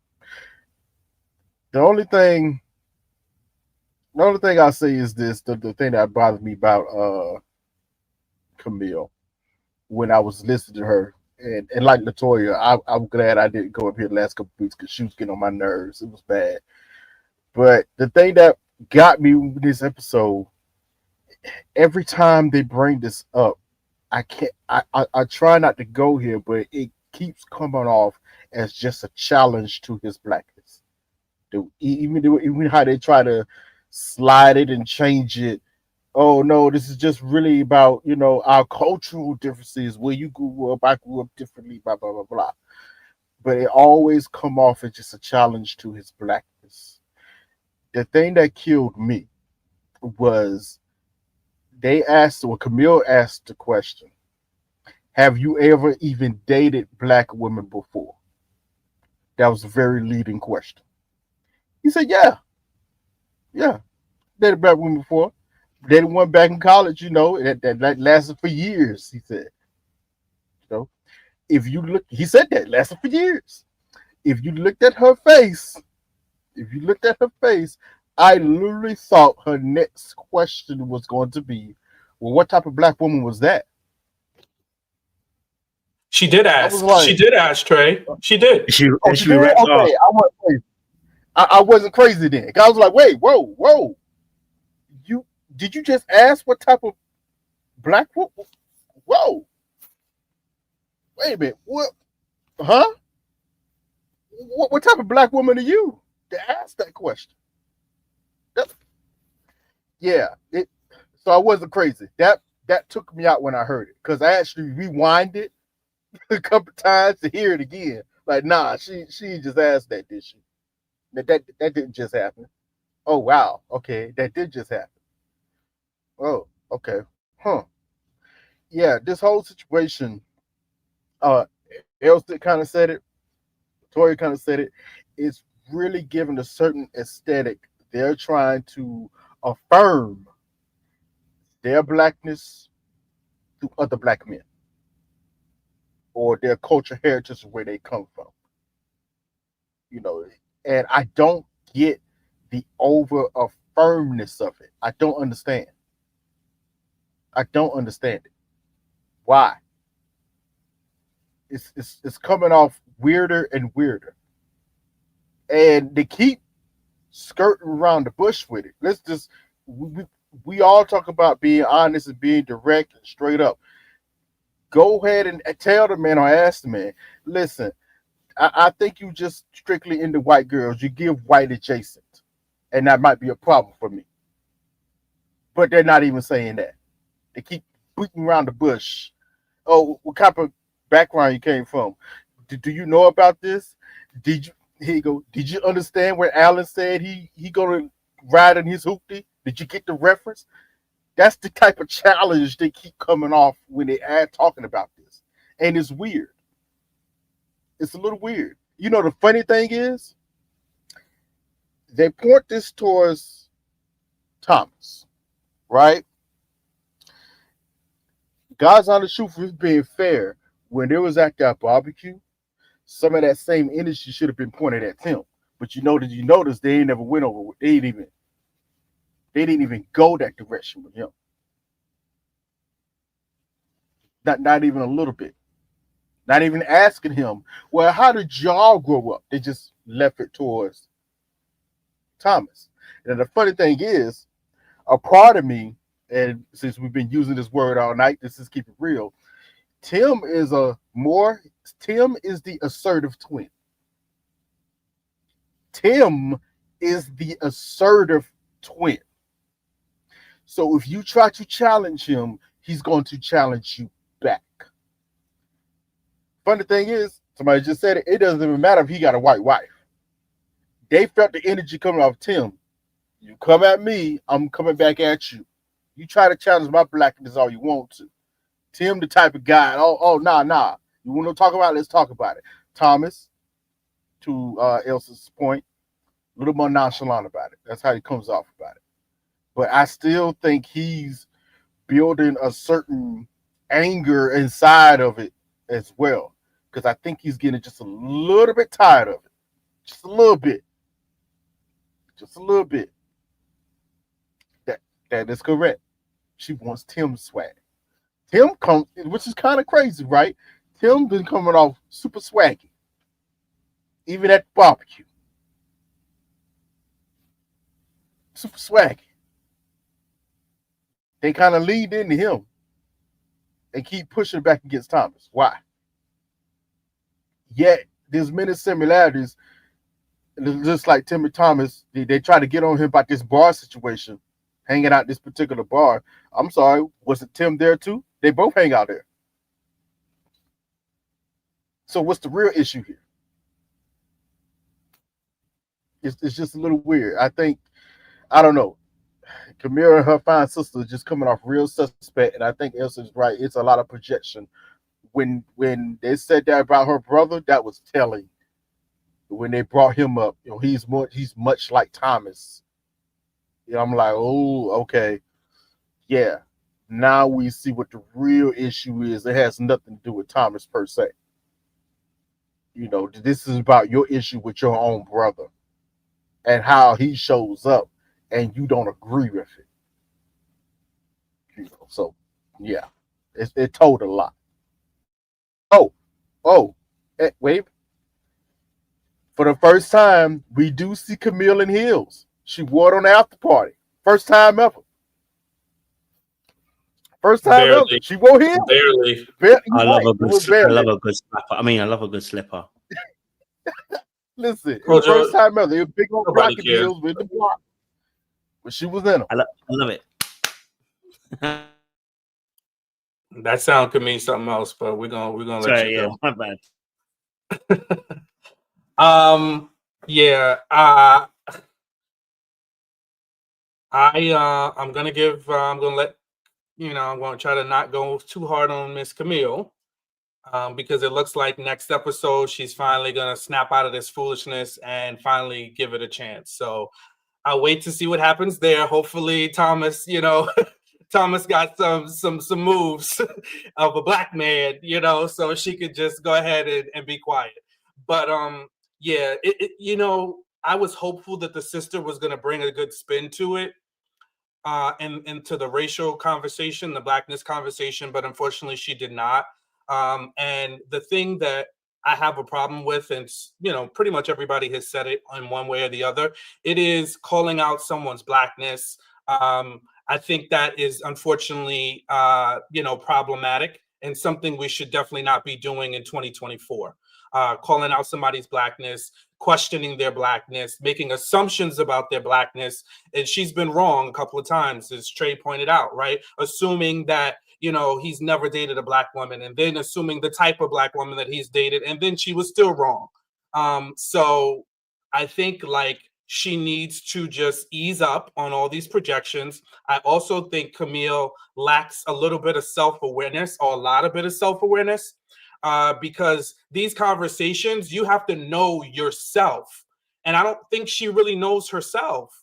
And I think she doesn't also realize the place of privilege that she comes from, and having this conversation as a light-skinned presenting, biracial presenting, racially ambiguously presenting woman talking to a man that is black presenting. For all intents and purposes, if someone told me Thomas was just black, it wouldn't be a doubt in my mind. He looks like a black man, just a light-skinned black man, right? But Camille, you can very well see from the features to her hair texture, you can very easily identify that she is, mixed or racially ambiguous. So I think she needs to take that into context. She's not having these conversations with any level of empathy. She's just dumping. I'm glad she's being truthful about her feelings, but I want us to navigate, and let's move past this, because his blackness is not something that's going to change. So if you like him, you like him. And if you don't, you don't. But continuing to nitpick at it, have symposiums on his blackness, symposiums on the places that he travels, where he goes to, the bar. Now it's the bars that he frequents. She's grasping at straws. She's grasping at straws, trying to defend a position and really call out somebody's blackness. And I think we need to be past this point. We got to do better about this. And I think especially, it's just ironic that as a light-skinned presenting biracial woman, that she's coming at his blackness like this. And then to say, well, I've dated mostly black, darker skinned black men before. I think it's tired. is tired, Camille, because just like El Cid said, it's like, are you dating these men as accessories? Do you feel like their blackness enhances yours? Is there something subconscious about this that is inside of you where you have to, you know, pick out a man based on his hue of blackness is your preference? So I really want her to let it go. I want her to let it go. I want her to move on. I want her to really unpack and understand why she feels like she's attacking him. I want Thomas to also stand up for himself, because I'm just kind of tired. Thomas is wearing me out with, you know, oh, I want her to speak her mind more. No, we've heard enough of her. We've heard enough. Why don't you tell her, even when he was asked, and I think he needs to advocate for himself. Even when he was asked, I want her to learn to be more open and honest. They're at the pool. He knows everything about her. She barely knows a few things. She just knows what she doesn't like.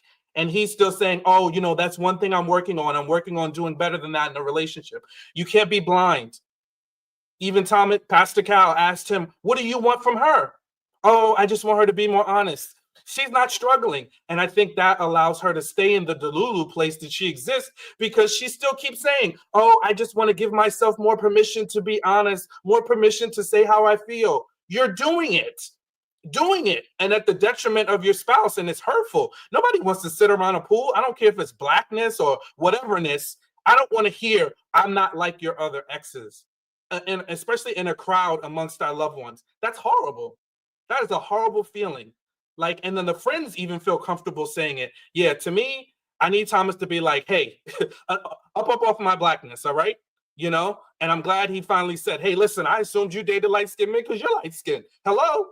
People usually are attracted to what they are. So she has some warped, you know, I don't know what she sees when she looks in the mirror, but you're light-skinned, you know, knock it off. So that's my rant. Now, you guys know I'm going to defend Camille. You know what I mean? I'm going to defend her. She ain't even my type. I'm gonna be honest with you, she ain't even close to be my type. Not even close. But I'm a defender.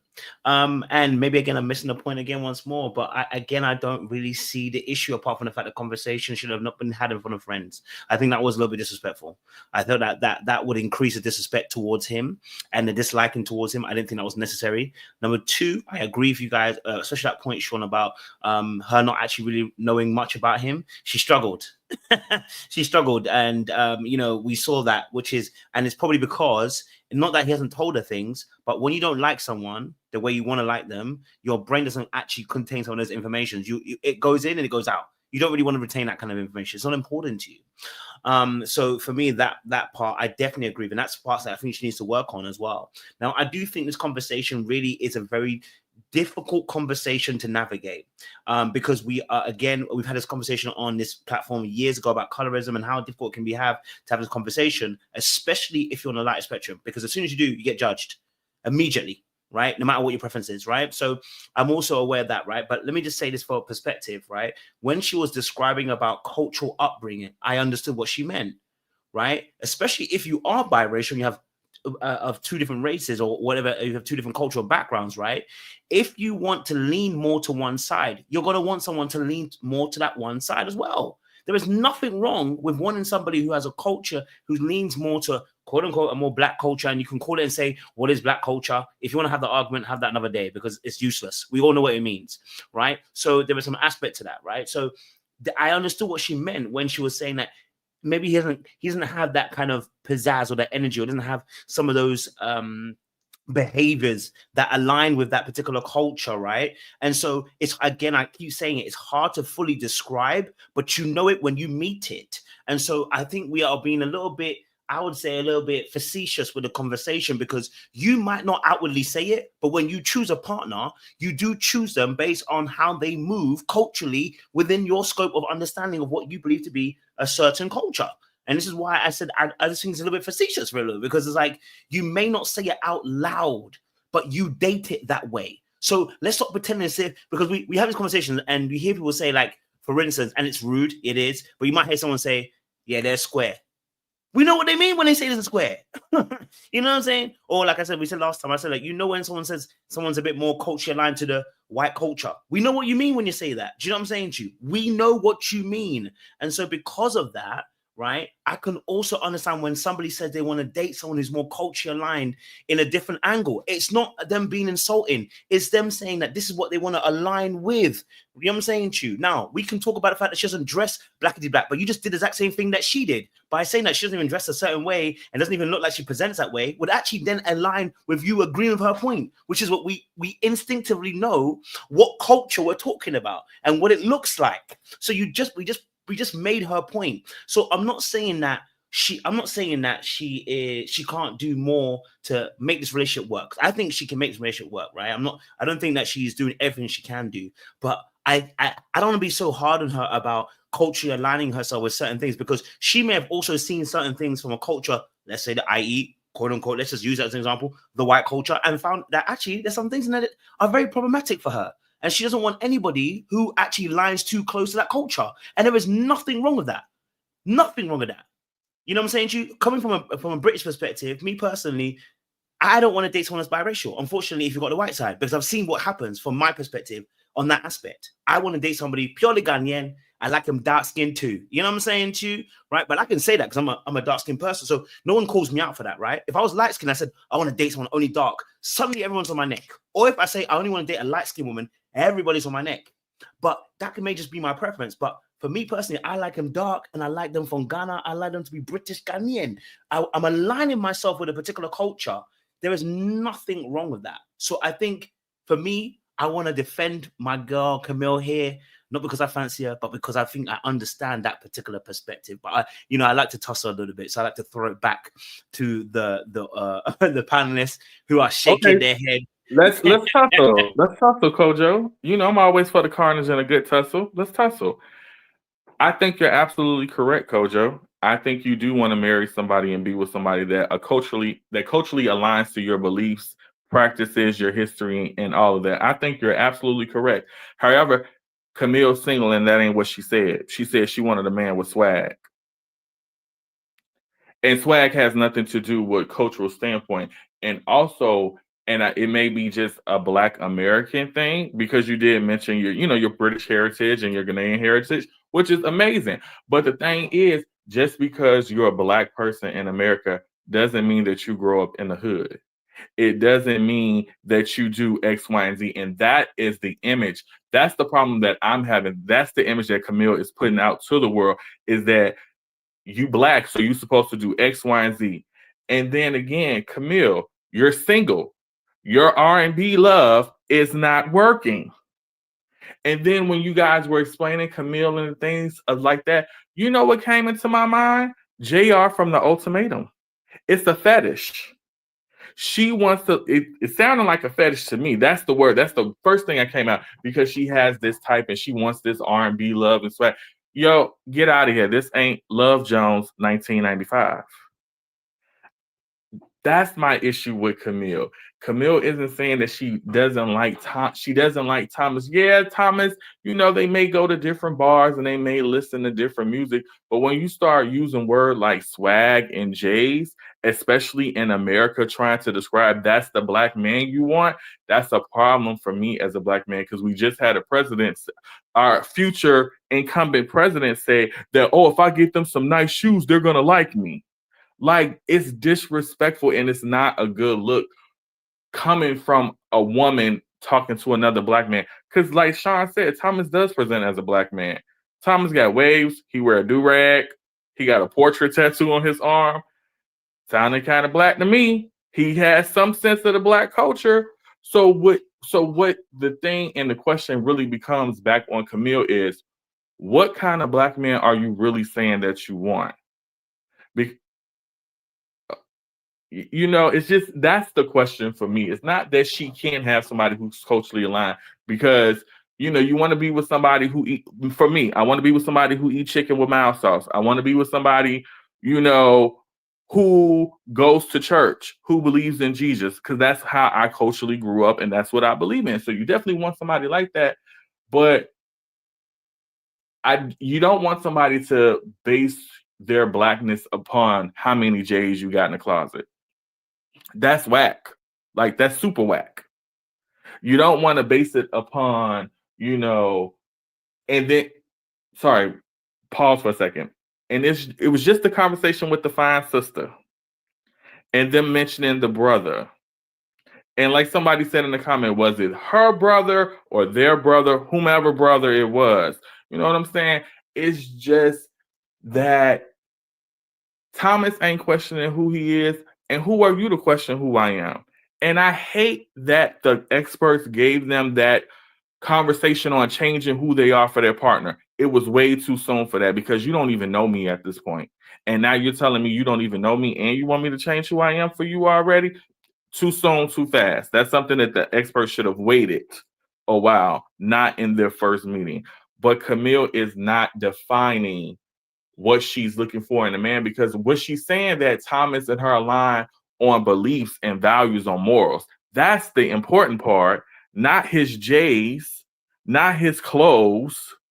The fact that he aligns with you morally and y'all have the same belief system, that's what's important. And she's not leaning into that as an adult. She's leaning into swag. Sounds immature to me, but that's just me. I'm gonna get in here. Of course I agree with everything Phil said. Tell some she want to have somebody to eat chicken and mouth sauce with. Look, the white folks are on State Street, lined out the corner getting JJ Fish and Harold's, putting that mouth sauce on. So it ain't even about that to me.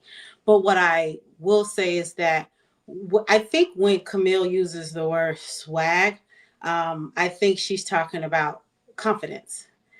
And let's be real, when we think about confidence, Black men do be bringing it. You know, they will approach a woman in a way that a white man won't do, and in a way that an Asian man is not doing it, right? And so I think if like he had that going on for him, which still doesn't take away from him, but like just but I think all of them are not comfortable. So Camille, Thomas, and as Phil says, the fine sister, they all aren't comfortable with who they are.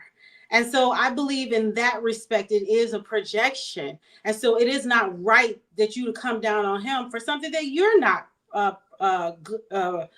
proficient in. She hasn't accepted herself.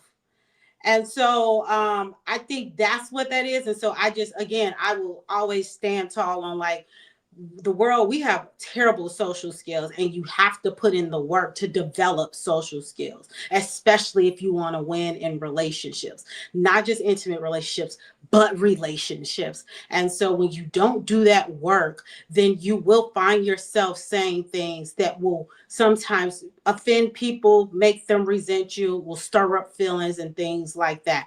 And so if he had sort of that swagger of confidence, which I think he could build up a little bit more for sure.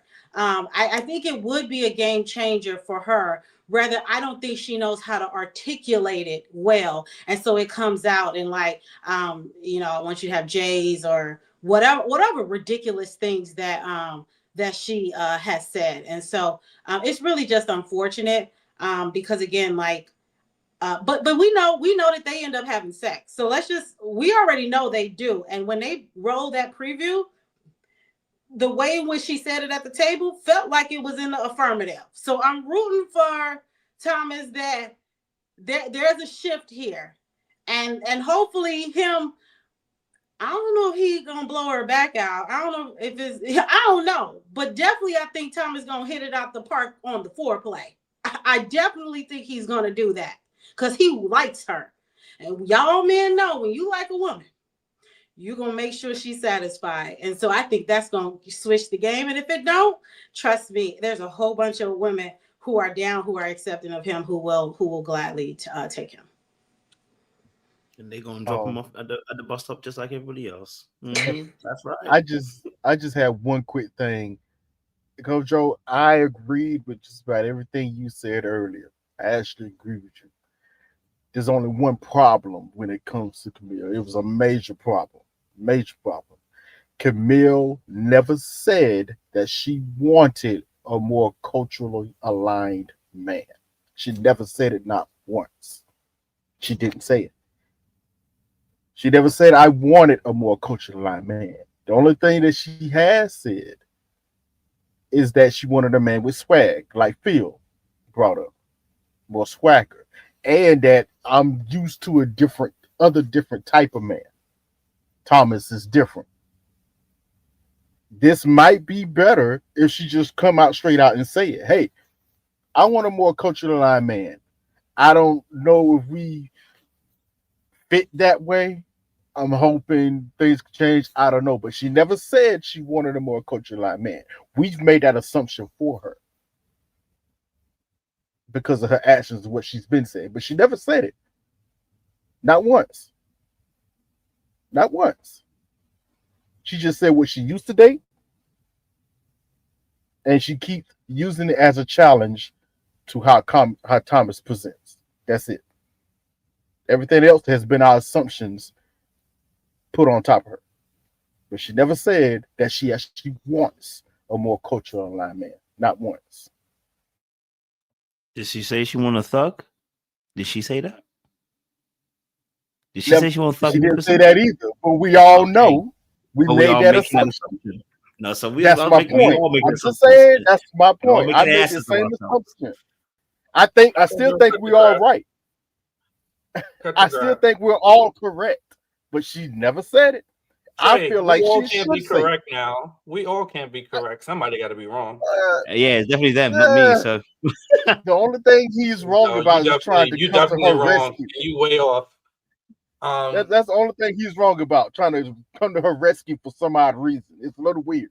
That's the only thing he's wrong about. But he is right for what he's saying. So what did you agree with Kojo about? everything. 'Cause- Trey, go away from us. You are just the you're the plant that's gonna set everything off.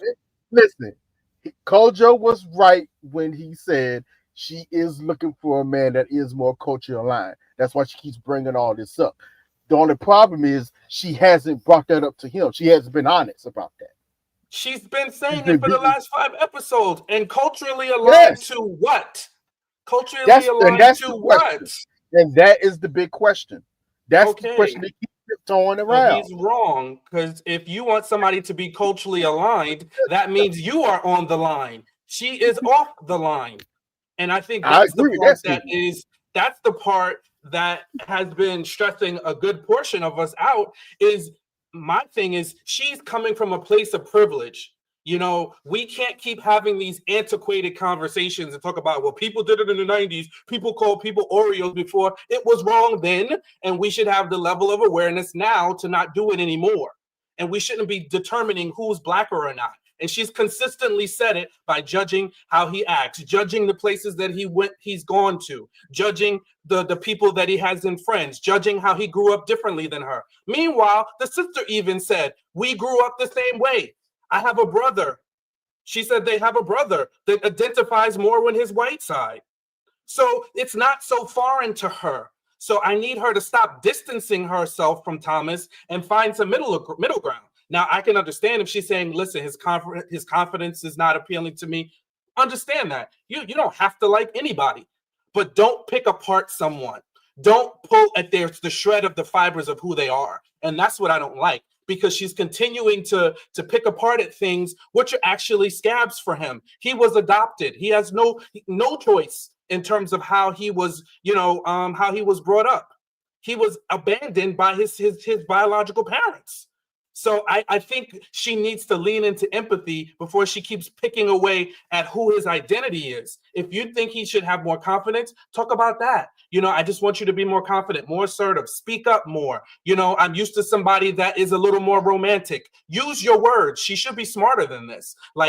She presents as somebody smart. Use different words. Stop picking apart somebody's culture and their blackness. And that's what I don't like.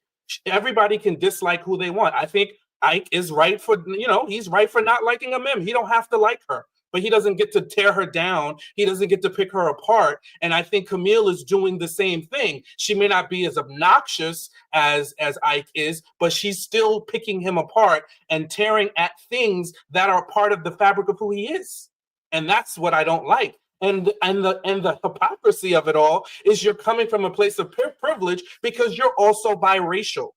You know what I'm saying? So you're also biracial. So you should be leaning into understanding that person's perspective. And she is, for whatever reason, made a choice to distance herself from her biraciality and want to lean into this blackness that we still haven't seen. So quote unquote. So that's what my issue is with her. I want her to take a step back and stop picking apart him and say what she doesn't like, confidence-wise, not his culture, not his blackness. Those are things that we can't control. Wait, Sean, you just said that the blackness that we have not seen. What do you mean by that? That was my sarcasm. I'm the sarcasm of her and I think that's the hypocrisy of her talking about this whole black thing. And we don't see that from her. We don't see this swag, this sauce that she proclaims to want from him. We just don't see it in her. We don't see it. Now, Sean, this is exactly why I made that point earlier on. We're doing the same thing that you're saying that she's doing. First and foremost, how would you be able to even measure what she's saying? I know you're making a point, but how would you even be able to measure that if she's talking about not being so close to blackness herself, right? Or even her having a measuring stick? How would you be able to measure that? You're doing the exact same thing she's doing, which is that we do actually judge that. Which is my point, which is there's nothing wrong with that. Now, the actual issue is when we talk about culturally, when she said about being culturally, she actually mentioned this. Earlier on, she talked about how the way he makes certain jokes. Now, we know we make certain jokes stereotypically, right, as black folk, yeah? Right? There's a certain type of play, there's certain culturally aligned, right? Let me give you an example, right? As black folk, okay? Do I tickle your balls? Because I've been around certain people, I don't tickle people's balls. I'm gonna keep it blunt as possible.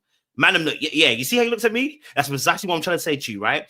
And again, part of that is also classism as well, because you grew up in a certain arena of classism. You will see that there's a certain culture that comes along with that as well. So I want to be fair. It's not simply just a race thing. It's also classism as well. But there's certain jokes that we don't make or do that other cultures are actually very comfortable with. Now, I don't need to state it explicitly, but you know what it is. You know what I'm saying to you, right? We make jokes on things and we don't even realize we actually box ourselves into a stereotype. When we make jokes about how we laugh and we run off in different directions, we know what it means because we generally do it. Like it's natural to do, right? And it's not, and again, I'm being facetious by making it very plain and very obviously obvious, but there are things that align with the culture that people don't have to say, but they know what they mean when they say. For instance, even having swag, right? She may not have fully explained it. So let's say that is somewhere she needs to work on,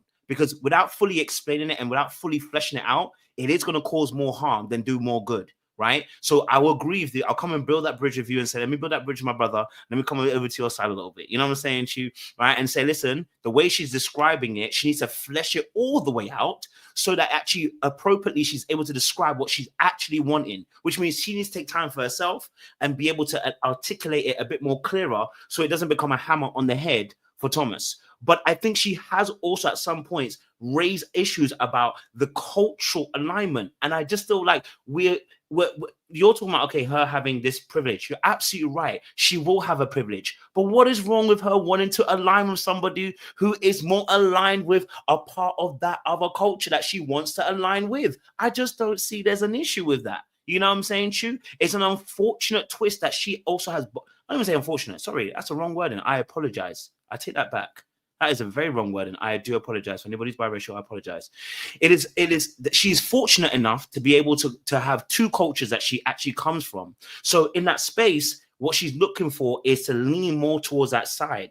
Now, can he change that? No, he can't change it. You know what I'm saying? She can't change it. But that's the point. That's the point she's making. He doesn't have it. So what do you know what I'm saying to you?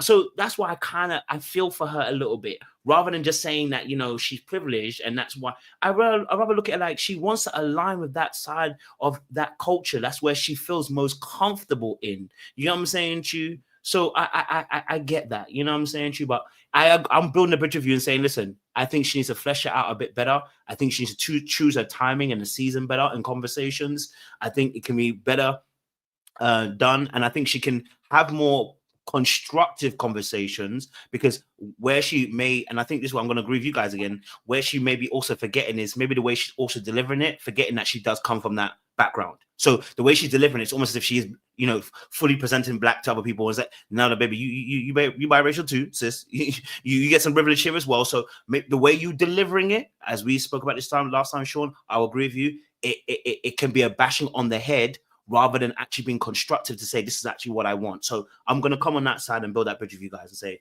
I see that. Yes, Elsid. I see you, Elsid, and Phil. I think Phil wants to go as well. My thing is, Camille needs to also read the room. Yes, she can have her preference. We have to, even though I beat up on Thomas about, you know, his past, we have to still remember Thomas is adopted. Thomas may not know his family and all of his roots. We don't know that. So questioning that, it could also be digging into and feeding into that part of his life too. That is a raw wound for some people who are adopted. He didn't find out till he was a grown adult, and he felt devastated by it. So again, in the wording of it, in the looking for it, she needs to also realize this could be sensitive to him, not just because of environment, but because he really may not know his full heritage. So again, questioning this is not covering your husband. It is not covering your marriage. So my thing is, she needs to at least, yes, that is her preference, but then talk about the positives you see with him more than what you're not getting from him. I would love to chime in because I want to, I absolutely agree with everything else it said, but I really wanted to chime in with what Kojo said.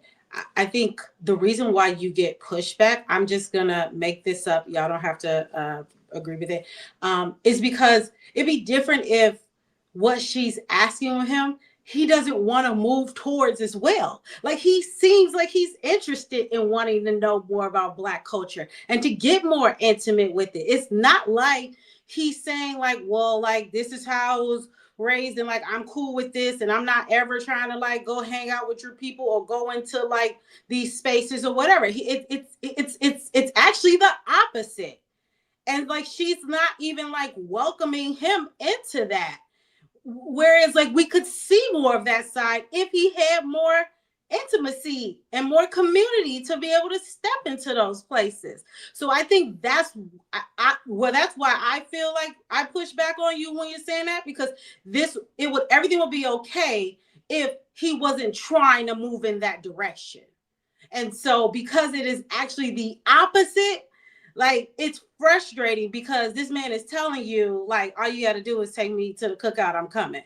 All you got to do is I'm with you. I like you, I'm with you. And I get to learn more about my culture.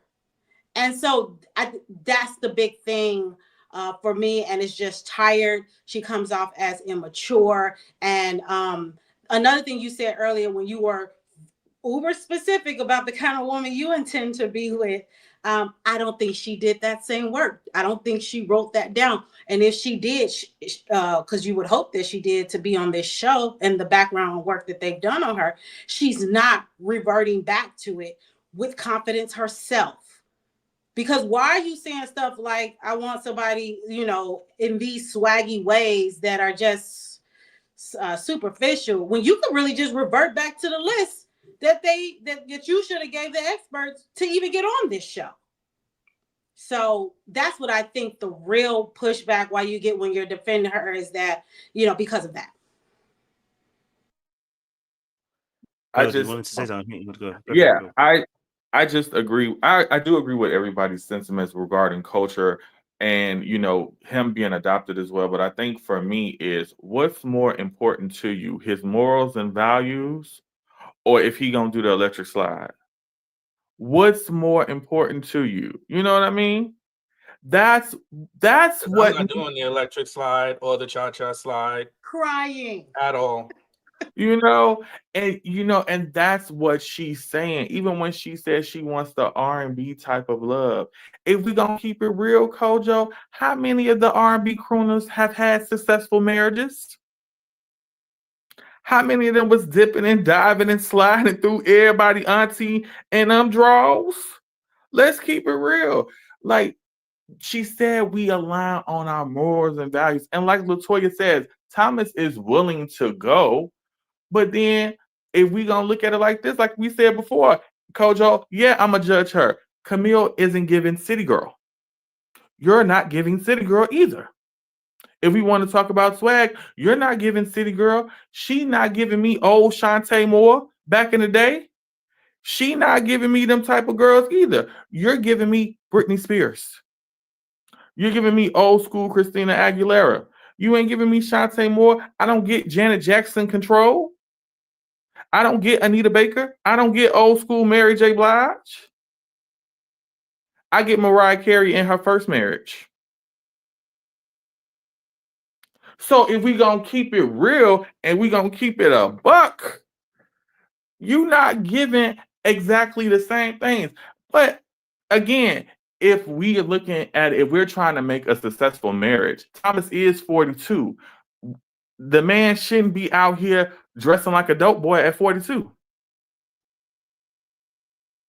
So, you know, Camille is being immature. But again, Kojo, like you said, if we gonna keep it real, yeah, I don't see it either. Now, maybe if she gives Thomas some time, Latoya, he gonna be footworking by 2026 if we give him some time. He may be able to get it. But I want to know more about Camille should be wanting to know about who he is as a person. Like El Cid harps on every week about him cheating on that 9-year relationship. Those are the questions she should be asking and be focusing on him as a person. Not, oh, I want him to have swag. Hey, yo, what are you doing? You sound crazy. Especially when she's giving like she used to. I'm thinking North Shore. That's just me personally. I don't know That's a Chicago thing. That's a Chicago thing. That's for Latoya. She's giving me North Shore. Sound like an insult. I don't know. It sound like an insult. I mean, listen. Hey, look. I think in the situation, you know, like I said, I actually do see a bit of both sides, and I can identify what you guys are really, you know, saying as well. I do see part of that. I just think, you know, with her as well, you know, I think it's difficult, right? And I think you're absolutely right, but I'm going to be very honest, okay? Just because I align my values, if you're not attracted to me, I don't care how black you are or how Ghanaian you are. I'm not attracted to you. It's not going to run. It doesn't matter how much values align. You know what I'm saying, Chu? Look, I'm a good person, but I'm not that good. You know what I'm saying, Chu? That's for Jesus to do. Okay, I can't do it. You know what I'm saying, Chu? So there is an aspect of it. Like, again, we talk about attraction. Attraction isn't just obviously just a physical sometimes too as well. There are other aspects of components that accrue to being someone attractiveness, right? Even someone's dress sense can be accruing to attraction, right? We talk about women wanting men with nice smiles, teeth all done. You know, that's why I got mine done. You get mine done. You know what I'm saying? You know what I'm saying? They want all of that stuff too, right? It's also a part of it. I can't now be like, oh, well, girl she don't want a guy who's got a block up teeth, so, you know, she's shallow for that. What? No, that's what she wants. That's what she finds attractive. So I understand that. Well, I'm not comparing necessarily race and that. And what I'm saying to you is there are components to attraction. So in that space too, it's very important that just because the values align, just because we have similar even goals and beliefs, I still won't like you because there's certain aspects that I actually want from you. And I'm a big advocate. Please, if you're going to settle down, don't settle. You know what I mean? If you're going to settle down, don't settle, because you're going to frustrate you and you're going to frustrate me. And I just don't need it. And married's a very, very long time. So I can understand if she's saying, again, maybe because we are taking swag in two different ways. I'm taking swag as meaning some level of, you know, confidence and the way that you move and the way that you dress. He doesn't give me that, my guy. You know what I'm saying, Chu? He doesn't give me that. He's not him. And you know he's not him. So I don't know, you know what I'm saying, Chu? Like, we know when that's him and it's not him. You know what I'm saying, Chu? So I understand why she doesn't like that kind of aspect. She has never said she wanted a hood type of man. We are putting that on her. You guys are putting on her. Your team on that other side of the boat, or the sea, I should say, are putting on her. She hasn't said she wanted a hood man. You know what I'm saying, Chu? Yeah, she never said she wanted a hood man. Well, she said she wanted a man a little bit more swagger, and I'm taking that as a bit more confident, a bit more, you know, there's that oozing that little bit, you know, that je ne sais quoi. You know what I'm saying? That has that little vibe about them. Do you know what I'm saying to you? You know what it is. A little pepper in their step, the way they walk, the way they talk, the way they move. You know what I'm saying to you? You know what that is. So that's what I would say. But, you know, this conversation has got to that point. So solutions. Solutions. What are the solutions here for Camille and Thomas? What are the solutions? What kind of conversations should they be having going forward? Can we give some specific solutions so that we know before we can move to the next couple? Oh, y'all don't have no solutions now? What you was out here fighting? I would Go ahead. Go ahead, Latoya. I mean, I think they both need to be honest about how they are feeling about each other. Thomas needs to be honest, like brutally honest with her about how it makes him feel when she questions his Blackness.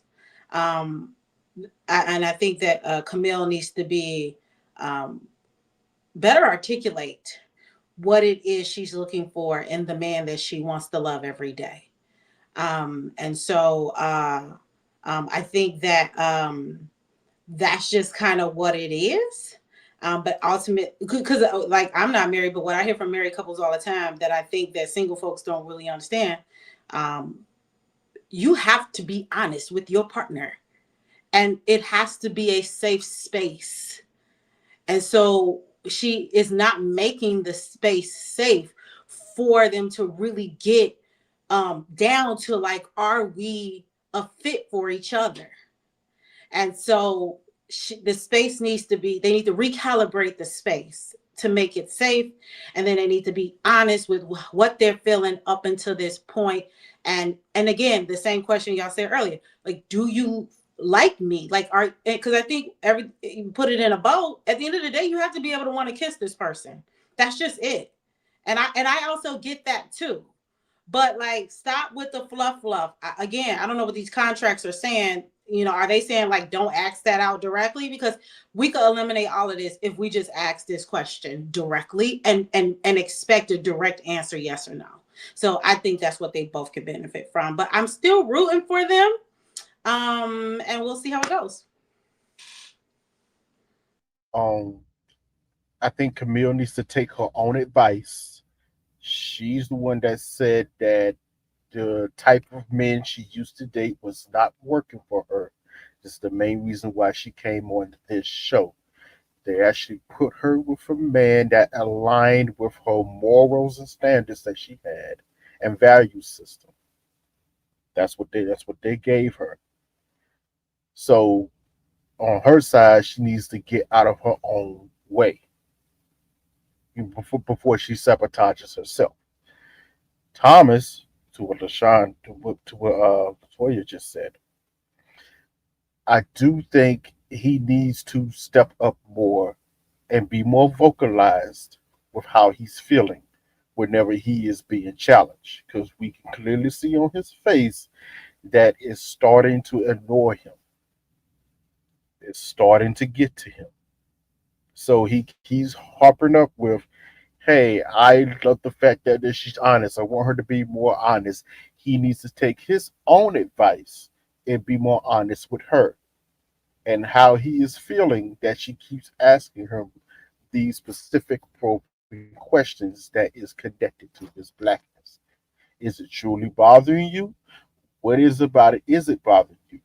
Do we need to have the straight up conversation?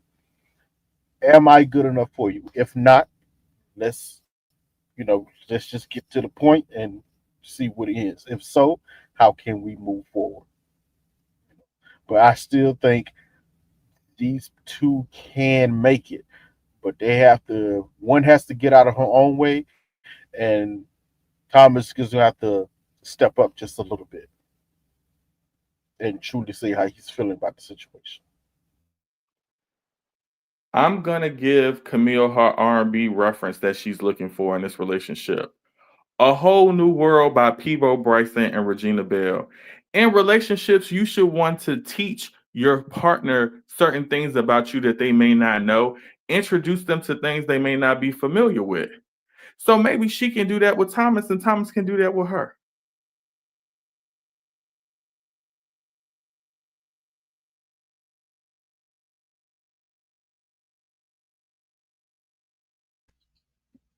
Camille needs to talk to Thomas and figure out why were they matched up together. She says they're aligned on values, but Why aren't you talking about what a future together may look like? She is just harping on the past and is affecting her potential future. So yes, figure it out. Talk to the man, because again, those past relationships did not work out and it brought you here. And maybe this is the fork in the road where you can find the happiness you're looking for. It's just packaged differently. And he is more than what he looks like on the outside. For Thomas, I think he needs to also talk with her, let her know exactly, how it's affecting him. He said it's not, but, he's dealt with this all his life. I don't think he wants to come home and deal with it with his wife.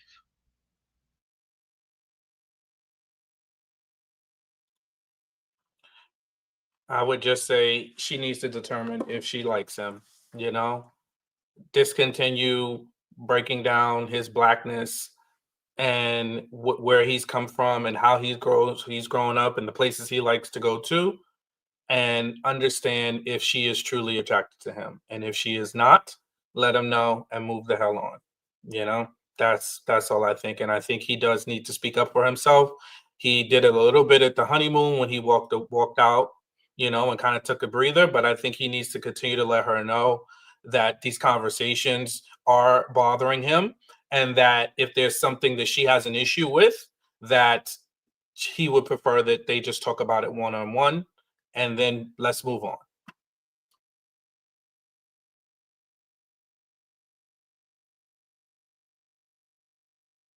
Thank you very much, Sean. Let's move it on. All right, cool. We're going to speed it up, obviously, because time's going us. But this one, obviously, we're going to do David and Michelle. I want to get your thoughts on this, David plus Michelle. I want to get your thoughts on this, David and Michelle. Okay. Is it time that David hang up the boots? Is it time that he hang up the boots? And if it is time, how should he go about doing it? Because it's a little bit peak right now. You know what I'm saying? He tried to communicate. He said he tried to communicate with her. I've also noticed that she's quite sensitive. Anyone else notice that? I mean, he be just, and he only said it was a simple house. She got sensitive. He said something else today. He said something else about something else, and she got a little bit touched by that. Something to do with the note. I can't remember. When he was talking about the note that he left, and she said, "Are you trying to call me out?" Yes. That was one of them. And then there was another one. Yet she said another comment as well. And then she was like, she made a little comment back. That he'd been hanging out with Madison in the morning times and working out with Madison. She got a little perturbed about that. See, I even forgot about that part. That's not on 4. So she's on 4. So she got a little sensitivity to her. You know what I'm saying? Even though she doesn't care, apparently. I want to get your guys' thoughts on this David and Michelle situation and what you think from here, because boy, it ain't easy out here. You know what I'm saying? Your old boy is suffering. Talk to me, guys. What's your thoughts? To basement or not to basement? That is the question.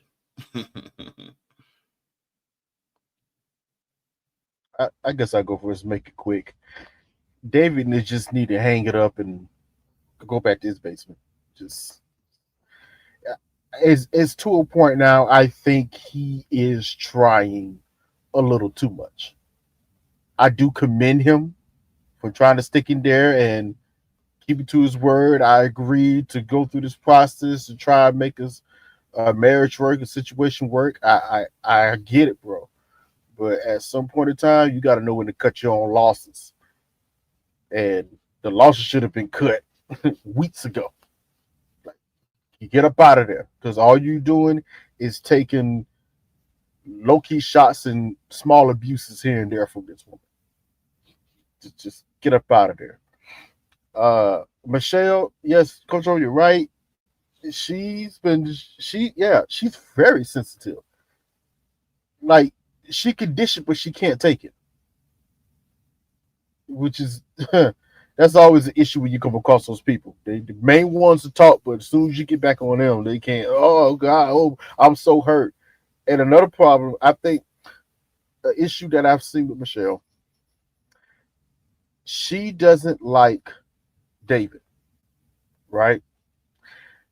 but she cannot understand why the others don't like David with her, especially the women.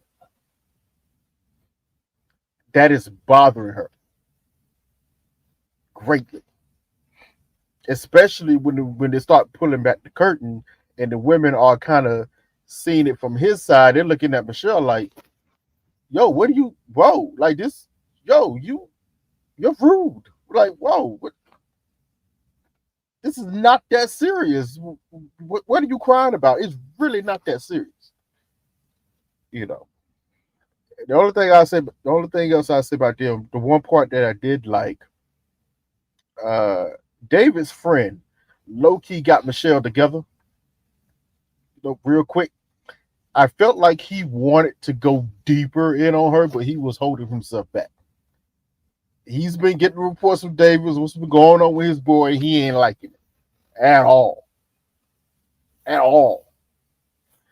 So, but it was an interesting situation. He definitely was trying to knock her off a little high pedestal, high horse for a quick second. Like, boo boo, listen, you really ain't all that for real. Like, you know, like God's honest truth.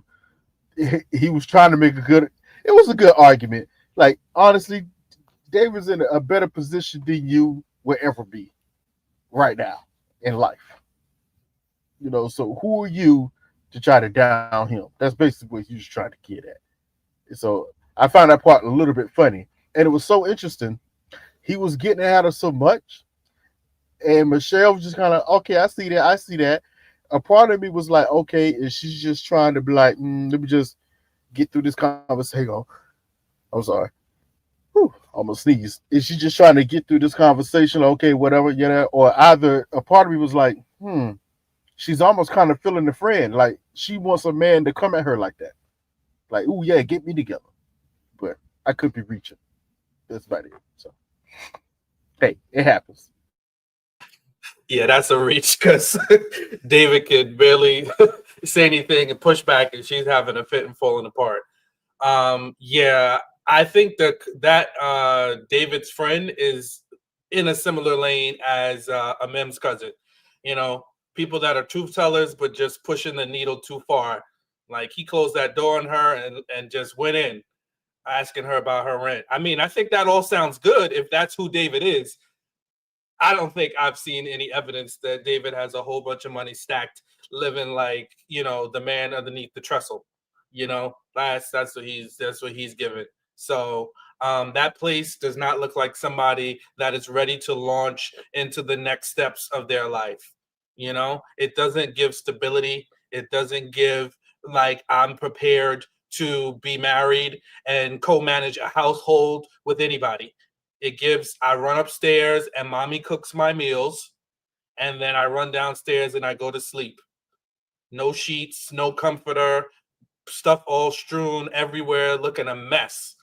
You know, and you couldn't even clean up enough to know that a camera crew was coming, and it's going to be the first time your very picky wife is going to be seeing that place. So yeah, that was a nice story that friend, you know, gave. And I think, hey, listen, friends did do what they're supposed to do. They're supposed to cover your back. And he did just that and brought up a valid point if that point applies to David. I just don't believe it. David does not look stable. I'm sorry, you know? And hey, I could be wrong. And am I being judgmental? Absolutely. And I'm also side-eyeing him for looking for a blonde hair, blue-eyed person. That's just a very specific request. You know, so at the end of the day, yeah, you get what you get. You got a blonde hair, blue-eyed woman, but she don't like you. You know, she don't like you. So, and for her, she wanted a light-skinned black man. So another very interesting, very specific request. So I'm not really a fan of her. The only thing I do like about Michelle is at the very least, she's honest. She's honest. She doesn't want him, and they're just gonna get their way through it with passive aggression and hatred. He just needs to wake up and stop trying. I want David to stop trying. It's not going to work. Your preference doesn't want you. She doesn't like what you represent. No amount of changing. Stop smoking. Stop vaping. It's not going to change the way she feels about you. Dang, Sean, he cooked this week. Dang, Sean. She actually said it was a good meal. So again, dang. She didn't even cook. She just, designed a charcuterie board? I mean, really? He actually cooked. So, okay. David is doing a classic. He cannot act like he really can't stand her. He can't. Can't act like that on national television. He will be eviscerated if he did that. And he really should be like, hey, I can't stand your attitude. But he would get a real bad edit if he did that. So the whole trying, I really don't believe he still likes her. I think he's doing things just for it to look good on camera. So it's like, hey, I'm trying. And he's probably trying to pull out the entire attitude that she gives him. The man complimented her, said he liked her style. She brushed it away. She's like, can I help you with anything? He's like, no, just sit down, enjoy the meal. I'll even let you dress me. I mean, the friend telling her, about and checking her, I'm sure she's thought of that. I mean, if she's as, elevated as she likes to think. My thing is with Michelle, she wants to feel like she is elevated to most of these people. Because even at the couples flag football, she was acting like she was better than Madison. She was like, yeah, I would like to stay home too. Why am I even here? It's like, can you just be supportive of the group? Michelle gives me the friend that always got something to complain about. The friend that's always they're going to be there and they're going like, oh, I could have done a better job. Oh, I didn't need to be here. Oh, this isn't as good as I thought it would be. So because she's doing all of that, she doesn't, I agree with y'all. She doesn't understand why the group doesn't have a visceral reaction to David like she does. And that is what is also irking her nerves. It's like the women are not. And in the after party, Carla was like, yeah, she rude. She was not like that with us, but she was downright hostile to you, David. So again, David has his issues. David is not in a position for anything other than to be on this show. He's not in a position, as far as we have seen, to move on apart from these 8 weeks with a wife. But that does not mean that you are this dismissive or rude to the man. I'm sorry. Michelle, he's got his issues, but there's something called decorum, and there's something called just basic, politeness. Everything all of you guys said. I think the friend was the MVP of the episode. I don't care what my friend is. If I'm there to be there for him, I'm going to be there for him. I thought it was incredibly forward for him to ask her rent. I thought it was even more that she answered him. But okay, you paying that much money, girl, to live in where you live. But I think when we look at what she constantly always talks about, I came from nothing. There was no male presence in the family. That's what her problem. She can't relinquish that. She basically strong Black woman, white face, like, look at all I've gone through. But it's like, honey, you started from the bottom, and like the best you can show up for is this $2,300 apartment. And so I like that the friend cooked her and was like, I get it, but like big picture here. He's like, you can't go buy a house right now, can you? I love he was like, can you? Like literally put it back in her hand to look foolish on TV. And I was like, because she deserved that. And she needs to be real with herself. I also think that David is younger. And I think she wanted a man who was older. I do. I think she wants a man, to be better than her, to provide for her, all these, and to be older than her, right? More mature, you know, presenting, whatever. And so she really saw it one kind of way. And so she's unwilling to see it differently. But the real issue is her and her identity to how she was raised, and how that really hinders her from being able to get quality relationships. That's the big issue. I have no sympathy for him because, again, you wanted a blonde-haired, blue-eyed woman who didn't even have not a Black person or biracial person at this wedding. And like, I just don't feel sorry for you. He's like literally trying to people please her. And I think that to the point what someone said earlier, yeah, he's trying not to mess up because he wants to still have luck with the white women in Chicago once this is over. That's what I have to say. Not too much to say about them. Kudos to the best friend. Gave her all the smoke. Hey, listen. I don't think there's anything wrong with the preference. You know what I mean? If he wants to have a white woman, I don't know how y'all made a jump that he wants a submissive woman because he chose someone who's white and blonde hair with blue eyes. I don't know how that jump was made, but y'all made it. So quantum leaps out here, but I hear it still. Phil, go for it. Who's y'all? Well, if you didn't say it, then it can't be y'all. If you didn't say it, it can't be y'all. I don't want that. I don't want to be swept up in that.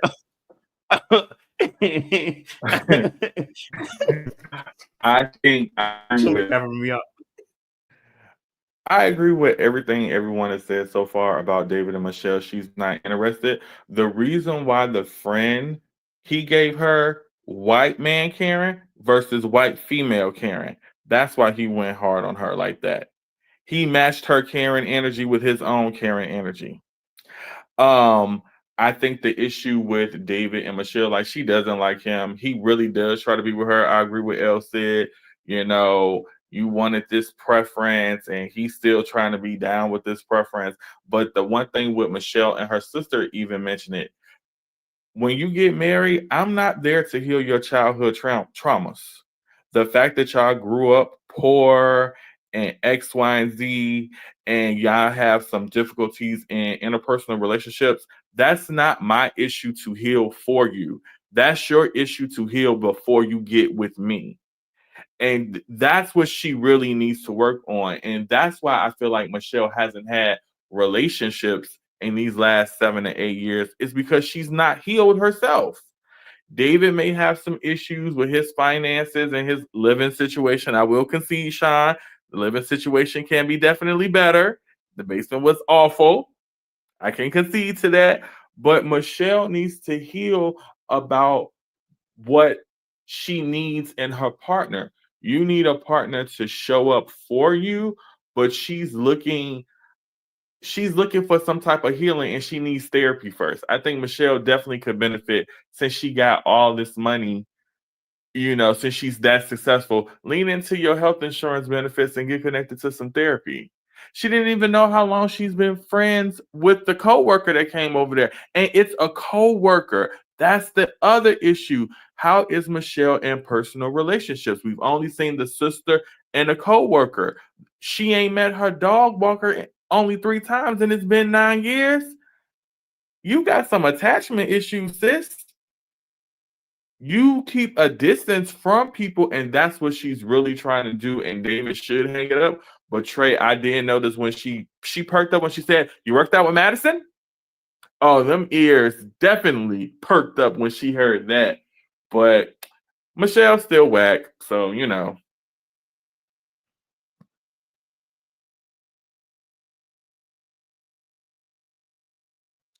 Totally hear that. Okay. I definitely understand that point of view as well. I don't think we need any advice apart from he needs to leave it alone. So we'll move swiftly on from David as well. Okay, but let's talk about a real one here. Okay. All right. Because my boy here, Allan, you know what I'm saying, too, is getting done dirty out here. You know what I'm saying, too. But you know what? You know, sometimes I feel like Madison be trying. She be trying to want to. She wants to. She so badly wants to grow in that affection and that love and that attraction. But she proves every day it can't be done. And I appreciate her for proving the point and the theory, which I've always said, that a lot of these women tell you they can grow in that attraction. They're not growing. Okay, they're tolerating, and it's okay. Just be honest with yourself. You're settling, you're tolerating. You know what I'm saying to you?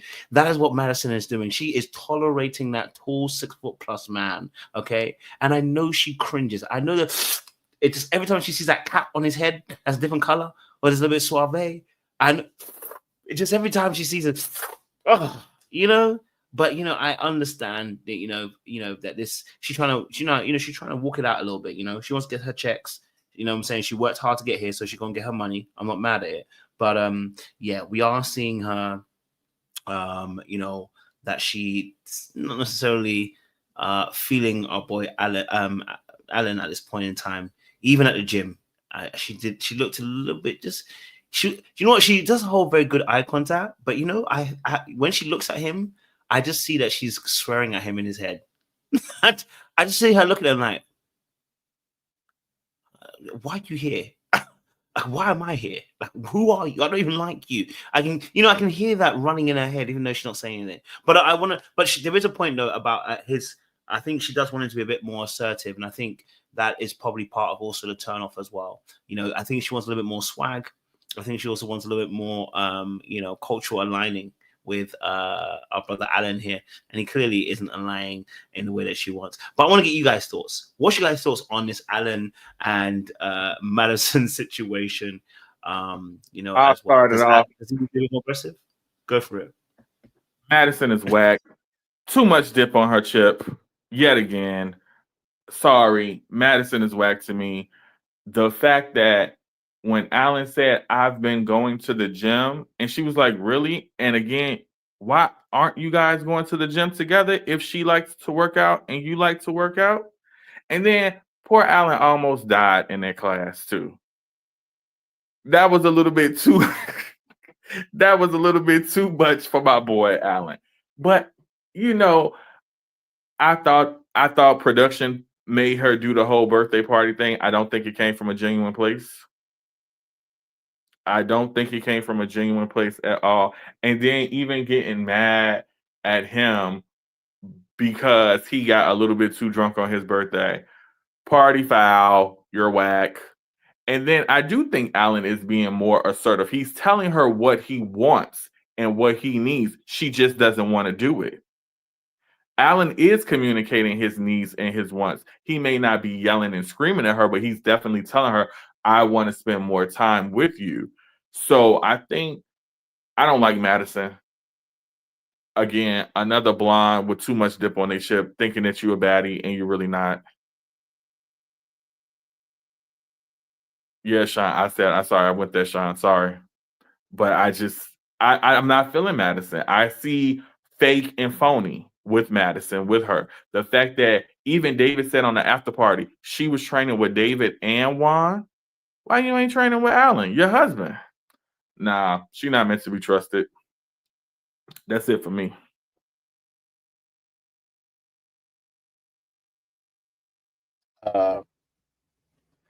Phil said it all. I'm gonna make it quick and to the point and fast forward to. Oh, that's real funny, Sean. Real funny. I'm gonna fast forward it to. I'm gonna fast forward it to when Allan decided not to show up to the little flag football mess. I have a theory about what happened.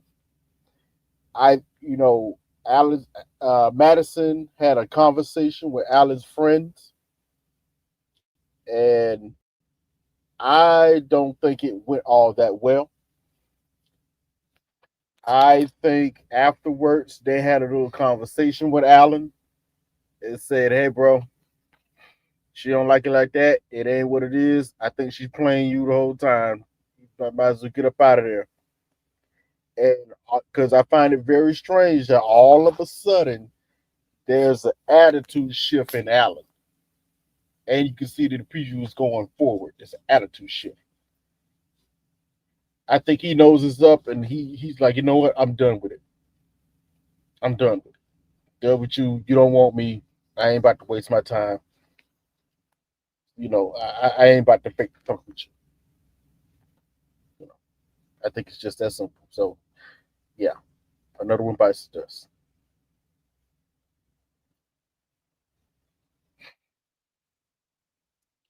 Yeah, I'll just say that, Madison doesn't like him. The surprise party was a very nice gesture that you would do for a friend. But other than that, she doesn't like him. And then some of the things that just stand out to me is that she is treating him like a roommate. She consistently is going out. She's talked about several times, points and times where she went out with her other friends. A couple of episodes, I think that was last episode or a couple of episodes ago, she stayed out all night with her friends and stayed at her old apartment. She's getting very comfortable, similar to David and Michelle, of living separate lives. And then they went to this gym, they went to the gym together. And she just was like, it was like kind of a mocking ritual. Like, yeah, let's see how you work out. Let's see how you navigate this workout situation, and none of it turned her on. Unfortunately, she's dried up. He's drying her up. And it's nothing that he can do at this point to change. And I'm glad he sat out the flag football game. I'm glad he sat it out because he needs to. And I think they're finally going to be able to have an honest conversation this upcoming episode because he needs to stop trying to make it work with her. She don't like him. And I think also maybe I'm projecting, well, not really projecting, but maybe I'm reading too much into it. But I think Madison may have had some weight issues, body dysmorphia, because her over obsession with the gym, it's like, come on, 3, 4, 5, 6, 7, 8 times a week. And, it's gym. She's all about the gym life. Every time we see her in this athleisure wear. It's like we've never seen her, show up, just in regular clothes. Every time we see her, it's some type of athletic event. She's like hyper fixated on it. So that's what I kind of think. Maybe she had some body issues and now she's just like hella determined never to go back. And she's so obsessed with it. That's probably why she needs somebody to match that same energy. But it just begins to be a lot. It's a lot. So, and I really want Allan to just quit. So I think this sign was the first sign of telling her, you know what? I drank too much. You go out, you have fun with your flag football, go have a blast with your buddies, and I'm going to sit this out. I think that Madison, correct? She does not have grace. And this ain't got nothing to do with Allan. The girl just don't have grace. When somebody... It's kind of like when you show up, like you a thoroughbred, you do this and that. Like you can't imagine a world where someone doesn't show up like you if you want them to be in your life. But she has no grace. Because why would you send this man to this class knowing that probably on your first day you struggled too? There was no grace for him. She's looking at him like, look at you. We think that you like this man because you're thoughtful enough to throw him a party. But then you get mad because he partied. And then he don't want to go out the next day. She's a tightwad also. She's inflexible. This ain't got nothing to do with Allan. This is just her. And I do agree with some's got to be up with the working out. I'm not saying that can't be a strong value for me. Trust me. I don't want somebody who's just laying on their butt as well too. But the way she got upset when she also knew that there was a whole party for him, there was cause and effect. And she acted like he just I ain't going because I'm going to be a bum on the couch today. Are you for real? And so I just really don't like that whatever her values are seems to be centered around being superficial. And again, they didn't give the same energy as David's friends, but I really appreciated his friends. You could tell he's a really nice guy. We already saw that, but then you saw his friends and you're like, this guy is a really just nice guy, genuine guy. And I'm afraid that she misses out because again, I think she's younger as well too. She wants a certain type of look, a certain type of ebb and flow. And I don't know. I'm single. I don't know, but there's no room to give and to grow. And in relationship, that's what's going to inevitably happen. And while I'm growing, maybe not at the same pace, there's still an effort to want to grow. But again, she acts like she's the prize. Like, let her tell it. I don't see too much that she feel like she needs to do to enhance the relationship or enhance herself. She keep on saying like, I think our core values, but I just think she's just saying it because it sounds good on TV. But you don't care about that. You want him to go to the gym. You know, you want him to be available to like be this buff dude so that people around y'all look good because that's you looking good. And there's no grace for him to be a human being in this relationship. And so I feel sorry for her because, like you said, she's done a lot of work on herself externally to be able to appear a certain kind of way. She's the example of it look good, but it ain't good. And that's what I'll say about that. Allan knew that flag football was just another point for her to use physicality against him. He knew. First you did the gym, and I can't keep up at the gym. Now I'm also half intoxicated from a birthday party. Now you want to put me out there and embarrass me in front of everybody. So no, I'm going to stay home. But then why would you schedule it right after his birthday party? You knew he was going out. You knew he was going to hang out. I'm sure production would have no problem doing it that afternoon or another day. But no, you just want to embarrass him. The other thing is, yeah, she is being performative. It's not a very good performance. And I'm wondering, when does she have time to work?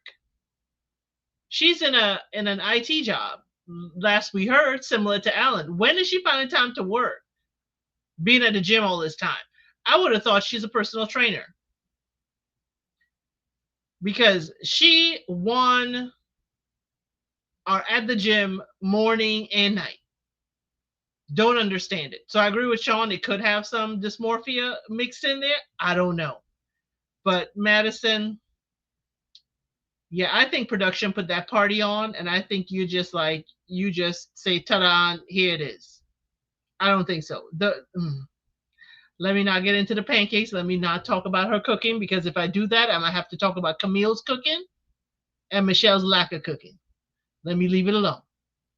So to get ahead of this, Allan just need to just chuck it up and say, this ain't it. Madison need to be like, this ain't it. And they need to just go their separate ways.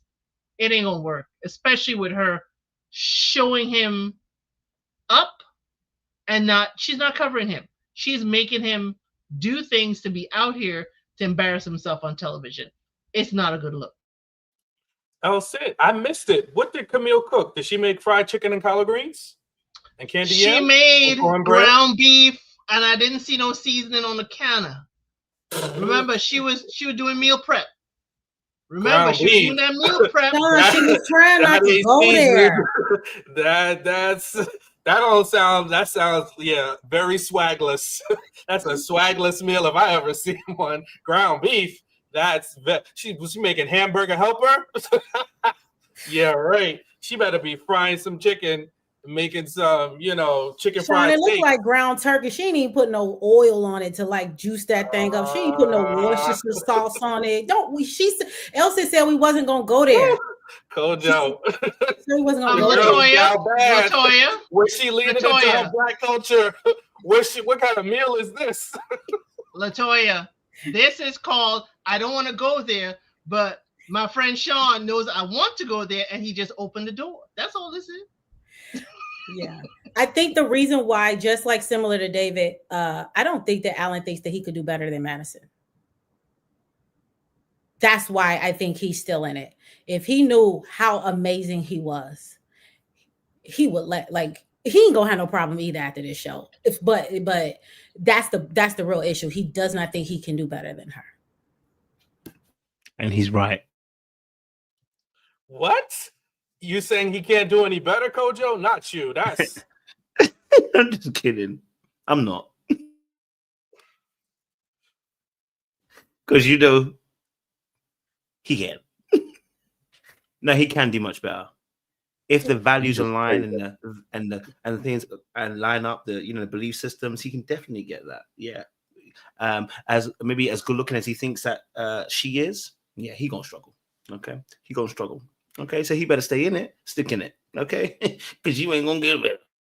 Well, he said on the after party he's had a success with a lot of European women, so maybe and I could see that with the Jaguar, and all that other stuff. Maybe get like a nice Russian girl or something like that. He needs to lean into that because Madison, she feels like he's out of her league. Sorry. She's out of his league, rather. Yeah, he ain't gonna make it. No, you know what I mean? He's slightly batting above his league. And I think we need to be fair and be real about that. Okay, looks wise. But if you want someone to have align with values and everything, there's nothing wrong getting someone a bit lower on the league tier. There's nothing wrong with that at all. Let's be honest. I think that's pre-show, Coach. That's pre-show. We'll see after the show how that looks. Hey, you know what? Hey, I'm sure there'll be lots of ladies that come up to him that want him. Yeah? Yeah. I'm sure there will. You know what I mean? Hey, Seaway. Looking lovely. Where you coming from, baby? A holiday party. You're supposed to start later on the holiday parties. Mm-hmm. Put the light on. Hey, y'all. Okay. Also respect to Mark. Let me not flirt. He's right there. Not too much. Not too much for Mark's wife, okay? That chip. Let me take the dip off my chip, right? Like that's Let to a dip on that chip. Rain that in, my brother. Now it's good to see you, Seaway. You're right, though. I feel like I done missed it all. Y'all on the last couple of songs? We're on Allan and Madison. Why you laughing like that? We still haven't did Juan and Carla though. Yeah, we did them last, so you're good. But the people have been waiting for you, Seaway. They want to know the way. Okay, what is it about Allan and Madison? About which couple? I only really had too much on what's his name, Ike, and the Nigerian guy. Oh, Ike and Emem. Emem, yeah. I only had a lot for him, and then Camille, but that's yeah. Well, I'll let you say your thoughts at the end, then, and you can say it before Sean does his little wrap up. Okay. Okay, no problem. We can talk about them. Do you have any thoughts towards Allan and Madison? Fitness guru. I feel like they're both tired of each other. They're both tired of each other, and I just can't wait for this crash out. He about done with her. She done with him. Her being mad at the end. I don't know what part y'all talk about, but her being mad that he got drunk and didn't pop up to the party. See, the thing about their situation, and I think Madison is used to this, and women like that's her name, right? Madison. Yeah, they're used to like men doing passive aggressive stuff towards them. I'm used to that too. I used to have men who used to act out very passive aggressive towards me.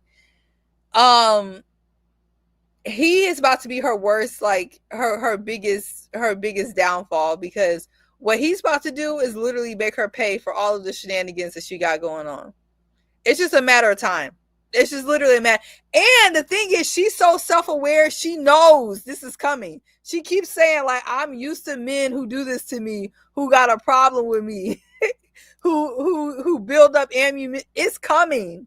It's coming. He gonna make her pay in the worst way. I don't know how.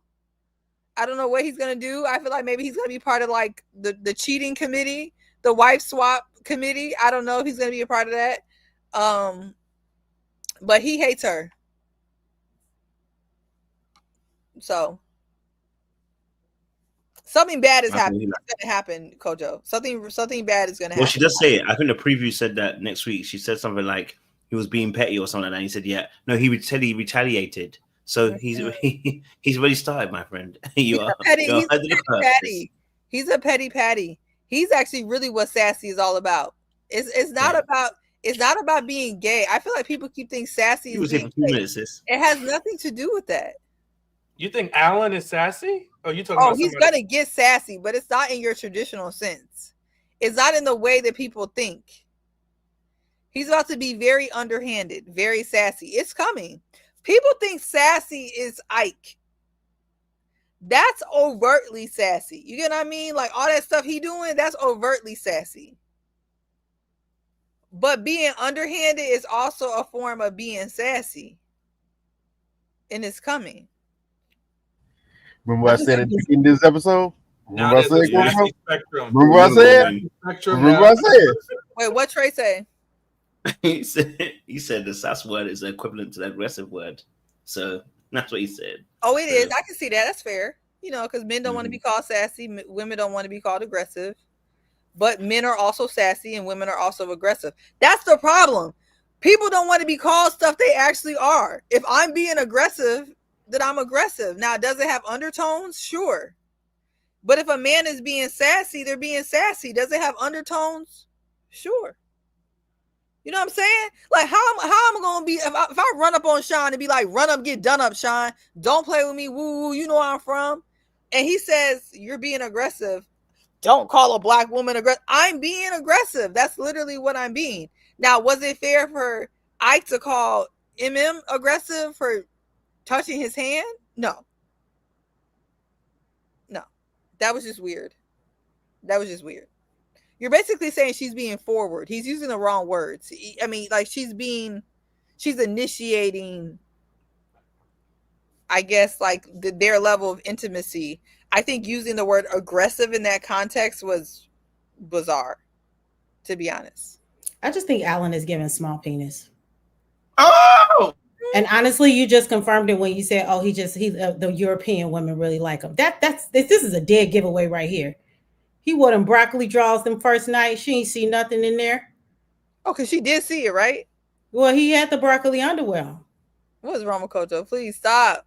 People may have epilepsy. Hold on. You're just saying that Allan watches this thing. So Allan, I have no this is not my thoughts. These are her thoughts alone. Allan, I like you. I think you're cool. I don't know about your penis size. I'm not even gonna talk about it. It's not gonna be my business. I don't speculate on a man's penis. Okay? We ain't gotta talk about it. Well, I do think if he had a bigger one, she would have had a little bit more respect. No. I want him to interview Allan. Allan, I like you. Okay, all right. Well, Don't listen to these ladies. Allan can confirm Don't or listen deny. to these ladies. He'll confirm or deny. He No, doesn't he need doesn't confirm or deny. He doesn't need to confirm or deny. We need to leave penis sizes alone. Okay. We need that shirt that say Caucasian sex from that one season. No. We don't need any of those t-shirts. We like Allan round here. He's a solid dude and a solid guy. I need y'all to leave that alone.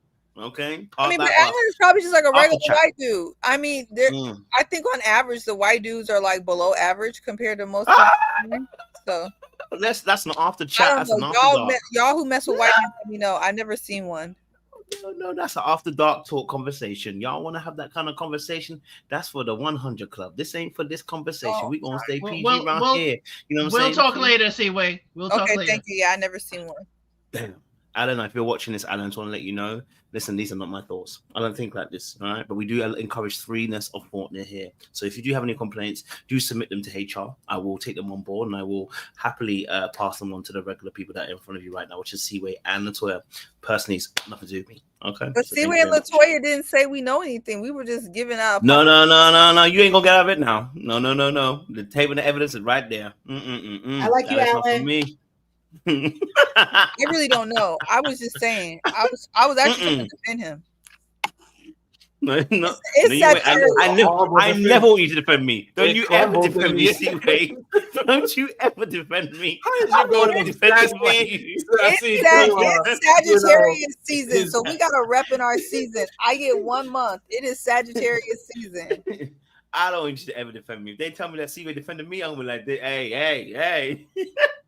It's a Capricorn. It's Sagittarius season. Have some respect, Kojo. I need to put the banner back up again saying these thoughts are not my own thoughts. Now, any other thoughts on Allan and Madison as well? Because, like I said, maybe I'll get an interview Madison at this point. But long get you guys' thoughts, obviously, on Allan and Madison. Any other thoughts on there before we shift it to Juan Carlo and Carla? Yeah, the Sages are they're repping. Hey, Sag. No, I have no more thoughts, Kojo. Okay. Definitely ain't coming off that. I'm gonna edit that out in case you can't see that. No jokes. What's you? Any other thoughts? No, that's it. Okay, so any solutions then? Anybody got any solutions for Allan and Madison in this situation? Because he is trying. He's putting himself in a gym. He's looking good. You know what I'm saying? He is growing. Oh, for Christ's sake. Anyway, listen. So he is doing better. She's gonna make him better. She's gonna make him better for the next woman. So I do think that he should take her constructive feedback. I feel like what she's saying is not off base. I do think he needs to work on that body. I think he needs to work on them outfits, that attire. He needs to work on a few things. I think if he honestly should take what she's saying as a good thing, because she's really giving him some things that I think will be helpful for him in the long run. Do I feel like it's going to be fixed for her? No. Because she's already made up in her mind that he don't got it. So it's going to be hard for him to undo that for her. But I do think he can take some constructive feedback in the future. Madison won like Tom Brady. That's Madison's energy. But you have to know your marketplace. I don't know. I feel like if you're a Married at First Sight, what have you been getting before?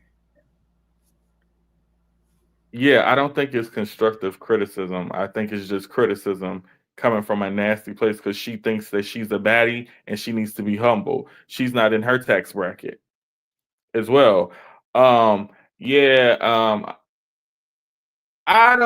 think the best advice, I think, Allan, you need to move on. I think you need to pull up in your fur bomber jacket and then your Jag and stun on these people. I was about to use another word, excuse me. Stun on these folks. Allan is his DMs are going to be overflowing.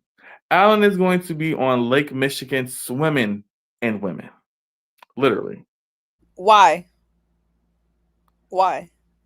Because Allan is a nice guy who seems to be genuine versus trying to show some toxic masculinity that everybody complains about.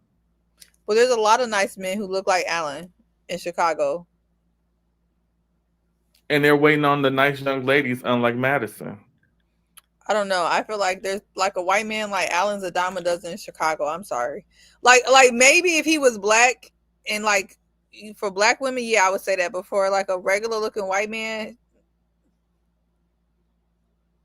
nice guys always finish first. So, we'll see after this show. Because if Kojo, we hoping that you get that interview.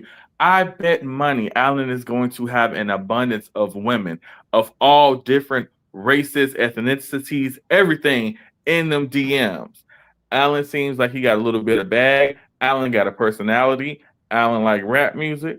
Allan's got great friends. Allan is not going to have a problem meeting a nice baddie in the upcoming months. Especially a black woman because they're culturally aligned. So, I just wish I was a man. I wish I could just have a bad body and dress whatever and just be nice, and then people be like, "No, C-Way, you're gonna get a baddie." Nobody shaming here, C-Way. Walk that back. Walk it back, baby. Walk it back. I'm not trying to body shame him. I'm really not trying to body shame him. That's not body shaming. C-Way, LaToya, body alone. Penis size. What are y'all talking about? Okay, how do I rephrase? Just say that. You just say that we have to choose just more. I would like to say more eco-friendly words. I'm asking really. I will rephrase. Give me the different words. Let's use words. I like. I don't know. Just like something different. You know what I'm saying? I was gonna say like grown man body. Is that better? Even dad body might be much more better. You know what I'm saying? Just a more kinder word. He's got a bit of a dad body. That's nothing wrong with that. We can take that. You know right. What I mean? I mean, just a man of a particular age body. I'm not with it. So when I say like bad body, no, Kojo, you're misunderstanding. You need a minute to go to Chat GPT, Kojo. If we put you on TikTok, you're gonna go viral because you're crazy. But Kojo, I'm not trying to say it's a bad, okay, Kojo, at your age, you know what I'm saying? At your age, you need to be given a space. Yeah, you know what I'm saying? Like, You need to be giving us pecs. I need you to give us a few abs. You need to give us that. Okay. You know what I'm saying? That's bad. But like once you hit like upper 30s, 40s, like if you give us just what you give us, we okay with it. You done went through things, your body done went through things. Your body is a reflection of where you at in life, and it's cool. So that's what I'm saying. I'm not trying to body shame. Like I'm really not. I'm just saying like he got a body that represents where he at in life. What I'm saying though is that his body is age appropriate. Nothing's wrong with his body. But why does him being a nice guy mean that he needs to get a baddie? I just love how like. Why does it not make him feel like he deserves a baddie? Why does it not make him feel like he can't get a nice woman? Because I'm not saying that it's not. You know, we have differences in life, right? Sean always tells us on this channel, men and women are different. We have different standards. But I just think it's funny, like if a woman came on here was just a nice person, look crazy, and no one would be like, she deserves Morris Chestnut because she's a nice woman. It just tickles me. We would hope that she would also find him a nice guy as well. We would hope that she would get like what was our girl Nashville? What was our girl from Nashville? Beauty pageant girl. Not the baddie. Oh, Jasmine. We wanted Jasmine after Peanut Head to find her a nice guy and to have a nice relationship. The difference between sometimes men and women is that men would speak positivity in other men. And sometimes, you know, if you want your homegirl to get this certain kind of guy, speak that into her. Words have power. So I'm speaking power in my brother and hoping that he finds him a baddie, because the one he got right now, she got too much dip on her chip and she ain't giving baddie. Well, you should. You know what, Phil? Let me say, in the words of Easton, this is actually the opportunity and the space to speak power into Allan, because Allan is not problematic for the most part. And I think you can speak power into him and over his life. I don't have a problem with that. So I'm okay with that. Now, Easton is always trying to speak power into problematic people. Where is he at tonight? I love what Easton. Where is Easton at? I know. You are channeling him. You're channeling him enough. Keep on going. That's all we need. You're channeling him. I could help clean it up. I think once he realizes, once he realizes his potential, and I think he'll see that after watching the playback, and he'll stop playing small and realize he is that guy, because he is, and hopefully that translates into him taking care of himself on the outside. Not that he's bad. Ladies. That LaToya, that was like. Ew, that was cringe. That was cringe, friend. I'm sorry. That was cringe. Yes. No, I'm saying that he is that guy, but I don't think that he thinks that. He hasn't been channeled to think that, but he is that guy. So I'm just gonna play a little devil's advocate right now. Would a man get away with saying this about a woman? Yeah. On this channel, yeah. What?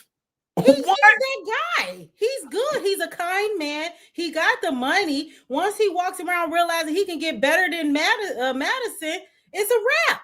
So going back to your point, Phil, it's a wrap once he realizes this. It's over. Wait, question. Could we call somebody bad body on this channel? Is that I'm not in it. We shouldn't be calling somebody bad body. Are you saying could we call a woman bad body on this channel? I think the answer is probably not.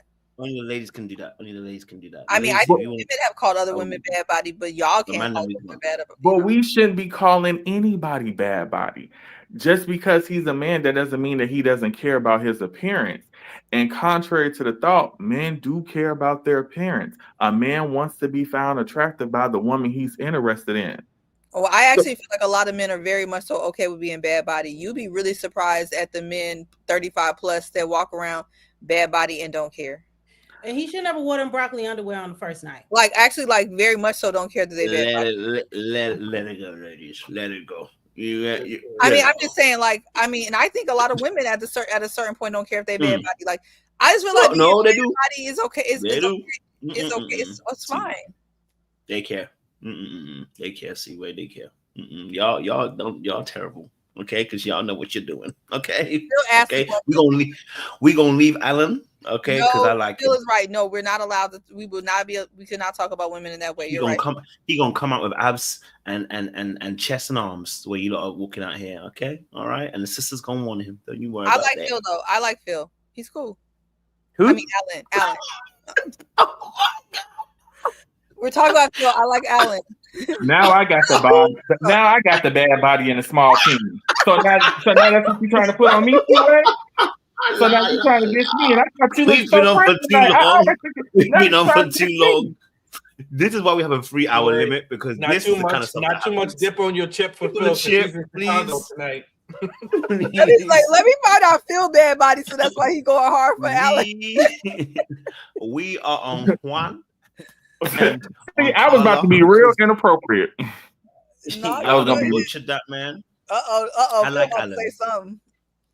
Okay, let's stick to Juan and Carla again once more. Allan, if you are watching, Two we people who are not appreciate you. bad body. These Those are their own thoughts. Those are two people who look very they're very appeasing to the eye.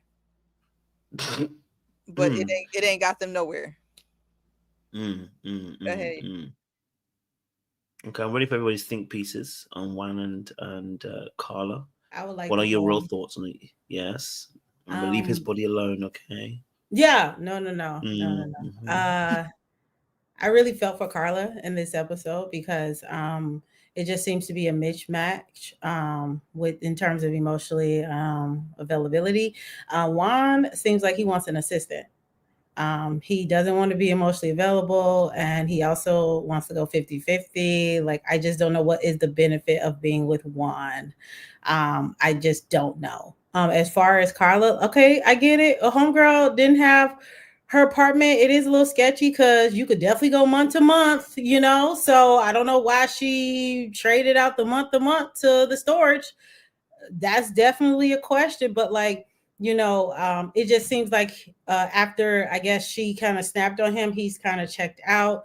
There's no type of like intimacy or physical touch, and you can just tell that Carla really desires that, and there's nothing wrong with that. And I think it's a huge mismatch from the experts to put someone like Juan and Carla together. I just think that he wants somebody to be there while he's building his business and building his life, and she will always feel secondary to the things that he's very clear that he's passionate about. So I just kind of felt for her. Regardless, I do not care. Carla can get off this show and go do $20,000 workshops, rolling bowls around, sound healing. So I'm not even about to talk about where she's at in terms of her money or whatever, because her potential in terms of in the wellness industry is huge if she actually tailored it to that. So I'm not about to focus on that part. What I will focus on is that she very much feels defeated because the spirit of Carla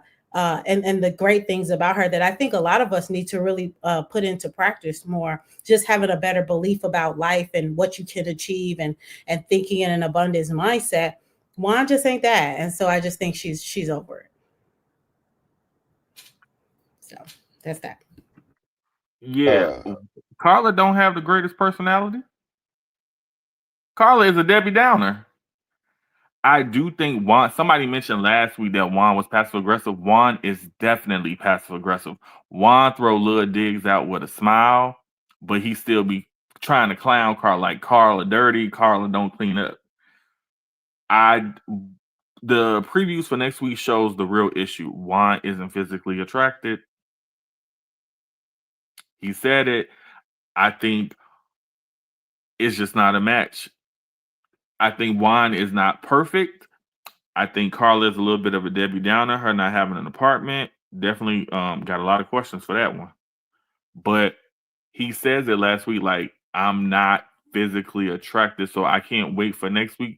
But I do think Juan is very passive aggressive and like I don't know. I don't even think Carla may be messy. I just think Juan may be he's used to being in control because he kept throwing out, I'm got 2 startups. Like, dog, we know you got the startups.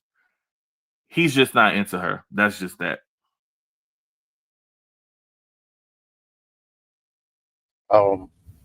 I guess I'll be a little more specific. I think the problem with Juan is facing, he said it this episode, it's not that Carla is not attractive. He's just finding her less and less physically attractive. And I think it goes hand in hand with everything he's learning about her as well. He may not be saying it, but that storage unit hit him. that wasn't a good look. Like it was bum city. Like what's going on here? Are you just trying to use this to bum me for a place to stay? What's going on? And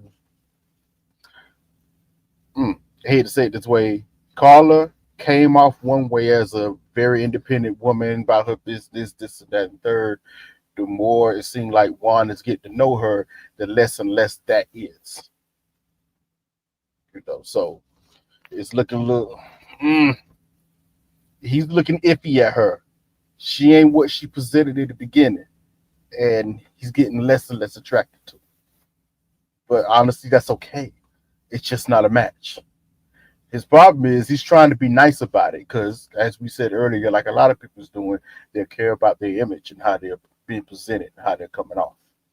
So he doesn't want to hurt her feelings. But I think it is getting to that point where I'm just not feeling it. Because he said it to the fellas, like, yeah, he keeps saying, I don't know what it is, but I think he knows exactly what it is, but he just doesn't want to say it because it could come off a certain type of way. I say he just go ahead and say it and get it over with. You ain't it. Sorry.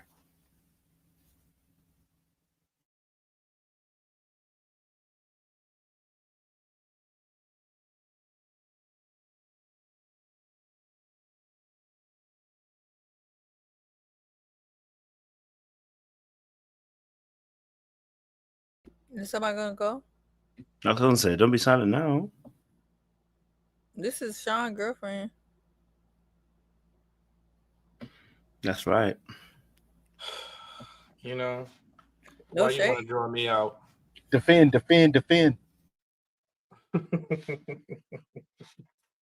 Well, you know I like Carla. You know I like Carla and her energy. I ain't for all that saging and stuff, but you know she want to burn some grass around the house, let it go off. But yeah, I think that they both are not communicating well. I think Juan does little petty things though, like pretend like he needs to be told to give a woman compliments that he's married to. I think that's a little bit, to use Seaway's word, that drives me crazy, but I like at the same time obtuse. You know, I think that's being obtuse. If you have to be told that somebody likes compliments that you're just getting to know and that you're supposed to be married to, I think that's a little foreign, especially for a guy that's, I think he's like 35, 36 years old. There's some basic tools that we bring to the table, and most women like a compliment. And if he's not giving any, little problematic. And he's also said that he's been pulled back. He's been pulling back from it, you know, because I just think he doesn't like Carla. I think he thinks she's attractive, but he doesn't like her for him. And it could be, you know, maybe her ways are not aligning with him. I think that's part of it. You know, I think he's very regimented in what he's doing. And I think the unfortunate part is that I think he just wants somebody to fall in line with his life. It's like, I do this, I go to the gym, I work out, I have 2 jobs, I have 2 businesses, I'm doing this, blah, blah, blah, blah, blah, blah, blah. And I just need to plug and play, and I need my wife to just fit in where she can. You know, it doesn't work that way, especially in a really quick rush process like MAFS. And I don't really think he's giving the process the work. I think he's more fixated on his lifestyle, his friends. You know, they even said, like, on the after party, after they had their taco party, you know, that he had friends stay over. You know, I think he's just very used to that kind of friends coming and going. And he's really not ready to settle down and be a husband. That's what I think. And she's ready to settle down and be a wife, and she can't even turn the stove on? Really? Really?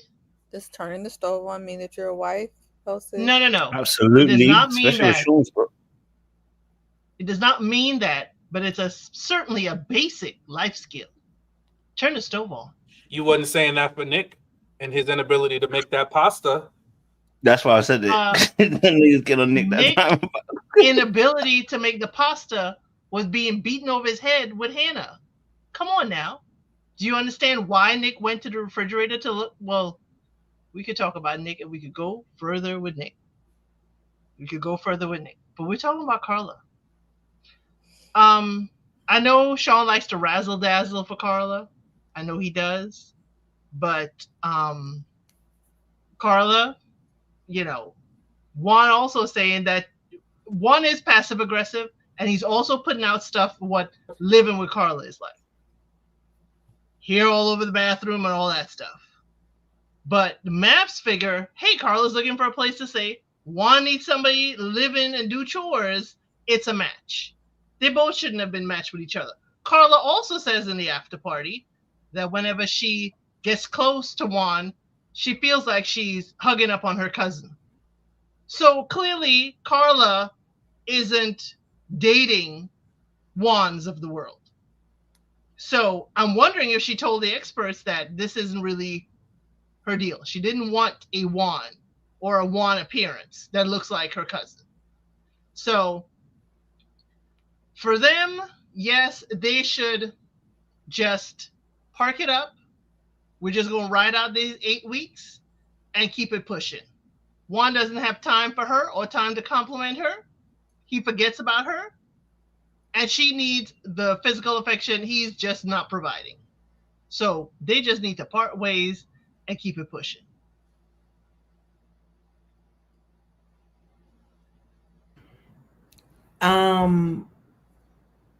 So, okay.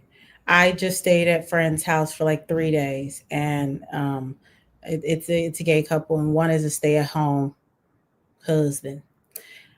What I saw him do in 3 days, I had to go back to the drawing board and say what I want in my relationship. And so I really believe that, like, although women really would want a provider, I don't think we've been empowered to say it because it sounds a certain kind of way.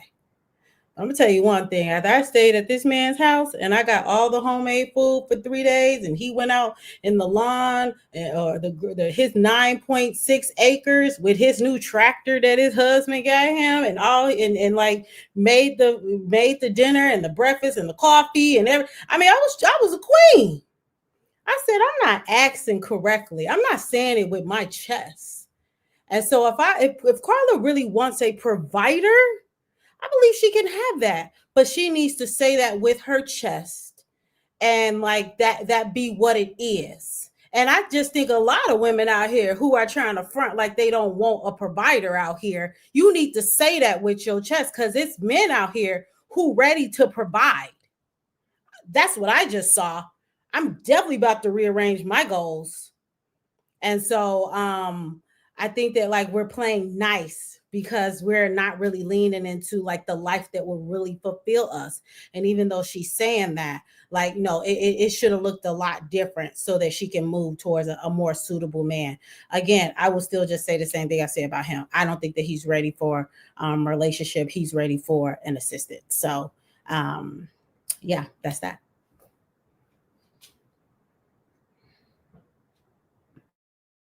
I don't have a think piece, y'all. I'm frankly confused why Juan is on the show.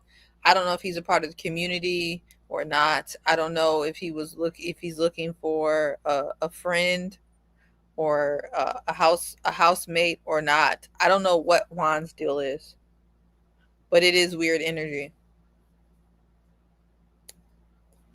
I just think he has a lot of weird energy. Huh? Wait a minute. This yes. Must stop. Just because a man is not attracted to a woman, all of a sudden he's waving the flags. I didn't say that. I didn't say that's that. That's how it came off. That's not what I said. That's how it came off. I respect that. Okay. She said it because in the scene it was giving, are you attracted to what I think it was Carla's friend? She's not singular. Oh, I see what you're saying. She's not singular in this thought right now. I went on Twitter. This was a consensus of is Juan playing for the other team. So I just want to make that clear. Yeah, I'm not. When I say things on this platform, this is not just Christians or Seaway. Whatever. Thoughts. Sometimes they are. Sometimes I'll ride alone. I'll wave the flag by myself. Well. I will sometimes I'll go out alone. But when it comes to Juan and when it comes to Mr. Ike,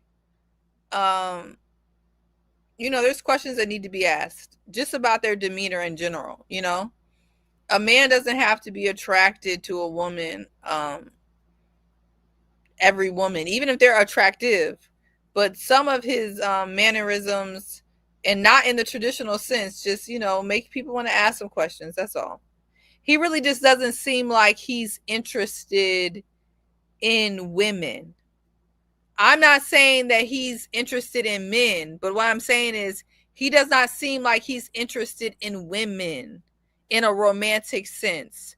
He seems like that's not really what he's interested in. That's the vibe I get. I don't know what he's interested in. Huh? What does that mean? What do you mean? I was confused. You just said he doesn't seem interested in women, but I'm not saying he's interested in men. I'm confused.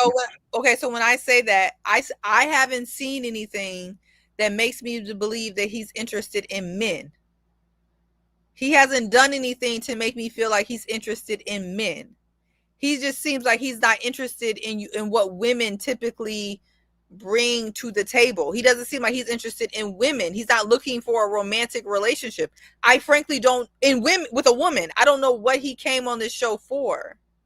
So I'm not going to go on and say that, and maybe like Toya said, he doesn't seem like he wants a relationship. Okay, even better. He doesn't seem like he's interested in a relationship, period. So that's my thing. That's my thing with him. I get that, Seaway, but I think that thing with Juan and Carla is he's not interested in Carla. So where did that start for you? Like, where do you feel like Carla it wasn't it for him? Because that's the problem. I'm trying to figure out, where did this even start? When he said I'm sorry, I was gonna say when he said that he's normally jumping quick in a bed with women, but now he's gonna take some time and try to do something differently with his wife. I felt like, nah, dog, you don't like her like that. And then on the next episode, in the previews, he said he wasn't interested in Carla. And we haven't really seen them be affectionate towards each other at all. That's the other thing. I think the most affectionate thing we saw them do was like that awful photo shoot in the water. And even when he said, oh, I forgot about you because I was hanging out with David and stuff like that. Yeah, nah, he's not interested in her. He doesn't like Carla. That's where it was for me personally. Yeah, and I mean, I could see what Seaway is saying, and I think that back to my original thing where he was not giving her compliments. A man that likes women and enjoys women, you're going to take energy to invest in them, and you're gonna instinctively want to do things that please them. And he just is not leaning into that. And he's like saying, well, no, I don't really give. If you think she's attractive, which he has said, there's nothing wrong with giving her a compliment. So there is a part of him that is like, wants to keep her at arm's length for whatever reason, and he's not doing certain things. He said, this is the second time he already said, I forgot she was there. On their honeymoon, he was hanging out with David, consoling him. So he found empathy to help David because David's having a hard way with Michelle, his blonde hair, blue-eyed queen. So he's giving sympathy to him, and then's going to run back and tell his wife, hey, I had such a good time with David. I forgot you were there. And then he said it again. He said it again in this episode. I don't know if it was on the after party or during the episode, but he said again, it's like, I kind of forgot she was there. I'm like, bro, like, you need to get out of this, bro. Like, I think he lives like a frat guy. It's like, my friends, my bros, we hang out, we play video games. I got a hammock in the middle of my apartment. He's like, it's like, if you want to be married, you can't be an overgrown guy. You need to lean into your wife and do things that are going to draw her in as well. And not to say she's perfect, he's not, but these are things that people who want to be husbands, care about their wives, or want to be in a serious relationship, you lean into that stuff. Whereas he's done everything around his friends. And then the hangout overnight, it's like, bro, if you want to build intimacy and really get to know her, and it doesn't mean y'all have to have sex, but if you want to, I don't want my friend sleeping on the couch in the next room. I want to have intimate time and hang out with my wife. If we had a night out with friends, good. Let's have a night out. Let's kick back. We just getting to know each other. Nah, I want the friends out the room so we can walk around as we are comfortable. These guys, they're both of them in great shape. You know what I'm saying? Walk around. Let things swing. Like, you know, let's see what's clicking and clacking and what's working out. But I don't think he wants that with her for whatever reason. I'm not going that far, but I'm just saying there's something like delayed about him, immature. I don't know what it is. Someone mentioned, Sean, that perhaps in addition to the fact that he seems to be on this like bros before hoes type of time, which to me at this age also gives credence to what I was kind of getting at, but perhaps also he may be a bit like the one with his white queen, perhaps that he doesn't date Hispanic women and he's only dated white women, and maybe that's also causing a disconnect, that he doesn't like himself. He doesn't want to date someone who reminds him of himself or his family. I don't know. He only dates white women. On top of the fact that, like people are saying in the comments, he's very, very self-absorbed. And, you know, he's just, if it's not about him, then, you know, he's not interested.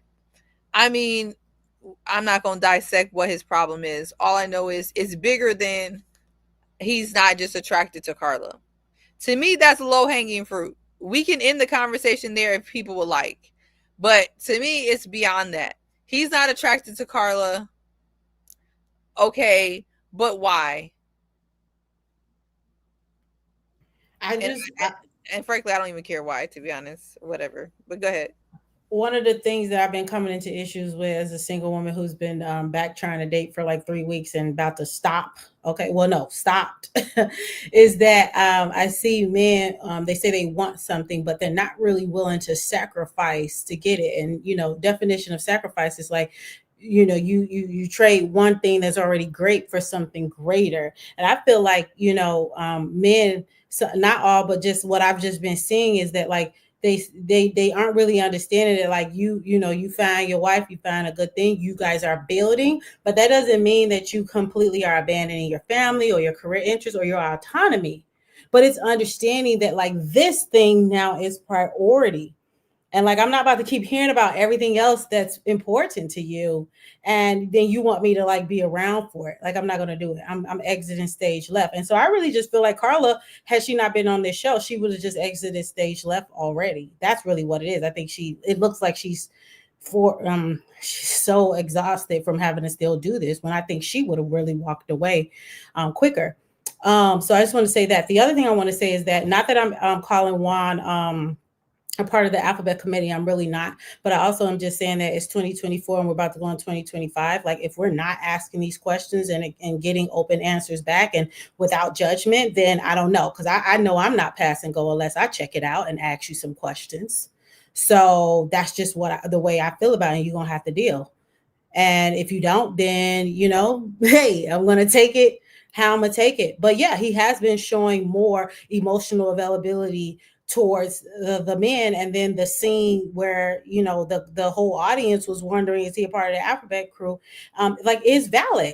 It could be very possible that he, and I'm not calling him that, but let's just say hypothetically, like, want a beard, right? Because he don't definitely seem like he want a woman. Like, but he seemed like it'll look good, probably to his family or whatever. And I'm not saying that he is, but like, he just not given that I have really been prepared to go and build a family and make this a priority in my life. That's what I'm saying. No, I definitely hear you. I can see where you're coming from. I think, obviously, you know, I think sometimes maybe if I wasn't to see it that way, I'd see it another way, which would be more of a case of he's not in the right space to be able to give Carla what she wants. And I think he does feel triggered by her, and that is also affecting his attraction, right? The triggering is he didn't come here to find a woman that wants to be kept. He came to find a partner who would help also within his scope of trying to build an empire. It's for him, what he's seeing from Carla is someone trying to eat before the empire's even built. And what he's seeing is somebody is not going to actually aid him, but it's going to actually slow him down. So we heard that conversation several times from him, that's one of the major issues. And so whilst I do think he might have thought she was attractive at the beginning, I think also what has turned from him is that, remember, he has a very staunch fear, financial fear. And that very heavy fear, just like we saw with Milo and Gil, it can easily make you slip into something else. You might find someone attractive, but your foot will be shaking because they're talking about finance in a way. You know what I'm saying to you? Like, so I think for him, he's feeling some type of way about the way that she is operating, because we heard a dad say it and interrupt her and tell her, like, are you willing to help? And I think he's starting to see that actually Carla wants to be kept. Now, that doesn't mean Carla's a bad thing. It just means, like you were saying earlier on, that Carla also needs to be more vocal about what she actually really wants, so that he can also make it a definitive line to say, well, you know, I'm not trying to do that. That's not what I'm going. I want somebody who wants to work with me, build their empire. You know, they're on their grind, they're on their goal, you know, because they had that conversation at the wedding day, right? The first conversation they had was about, oh, she's doing her thing, he's doing his thing. And it's very, and so maybe he's also feeling like, you know what, you starting to get a bit clingy too. You're not being that boss person that I thought you were going to be. Now you've been a bit clingy. Now you're also as well trying to, you know, you're eating off the empire. Yeah, that's not why. I didn't come here for that. I didn't ask for that. I asked for a 50-50 warrior.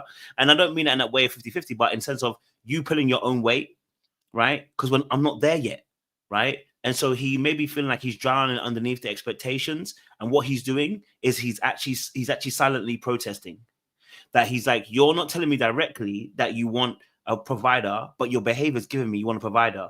And I'm saying to you, I don't want a provider, but I'm not saying it out loud. I'm going to silently protest. And by doing that, I'm removing myself from actually doing the very things that I know that will need to be done in order to show you that I care. So he's silently protesting, because ain't no way he don't know that he shouldn't be saying nice things about his wife. He knows that already, but he's silently protesting. He's removing those things that would actually be a part of the construct of showing someone that you actually care. And then he's spending more time with the boys because he finds that energy at this moment more productive. Okay, and he's not getting that from actually Carla. So I mean, like I said, I'm not going to say definitely rule out what you guys said. I think there's an aspect of it. I can't lie to you, because when he looked at the brother and he said one or two lines, I was confused. But I didn't want to go down that lane. But I did think it in that immediate moment. And I wonder why the camera was panning to the black guy like the way it was. And I was like, do y'all know something? Because remember, you're filming it in a way, you know what you're doing, and your edit, you're trying to give us a story. So I said, do y'all know something that we don't know? Because the way you panned it to this black guy, you know what I mean? Like, you know, so I also understand that as well. So there may be that aspect of him feeling that weight, and maybe that's why he's silently protesting. But I don't want to just say that's because of he's on a spectrum, so that alphabet community or anything like that. Don't say that. Well, I actually think, Kojo, what you're saying actually kind of is closer tied to what I was saying than you realize.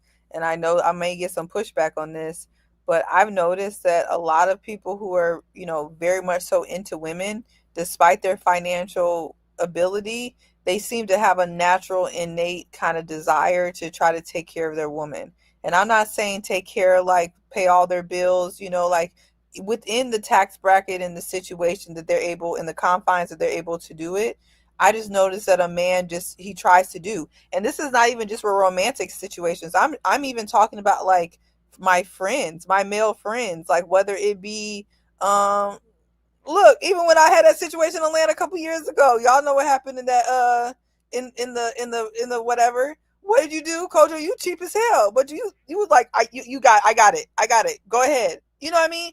You wanted to look out for me. I just feel like that's what men do when they care about women, when they like women. It's not just like, you know what I mean?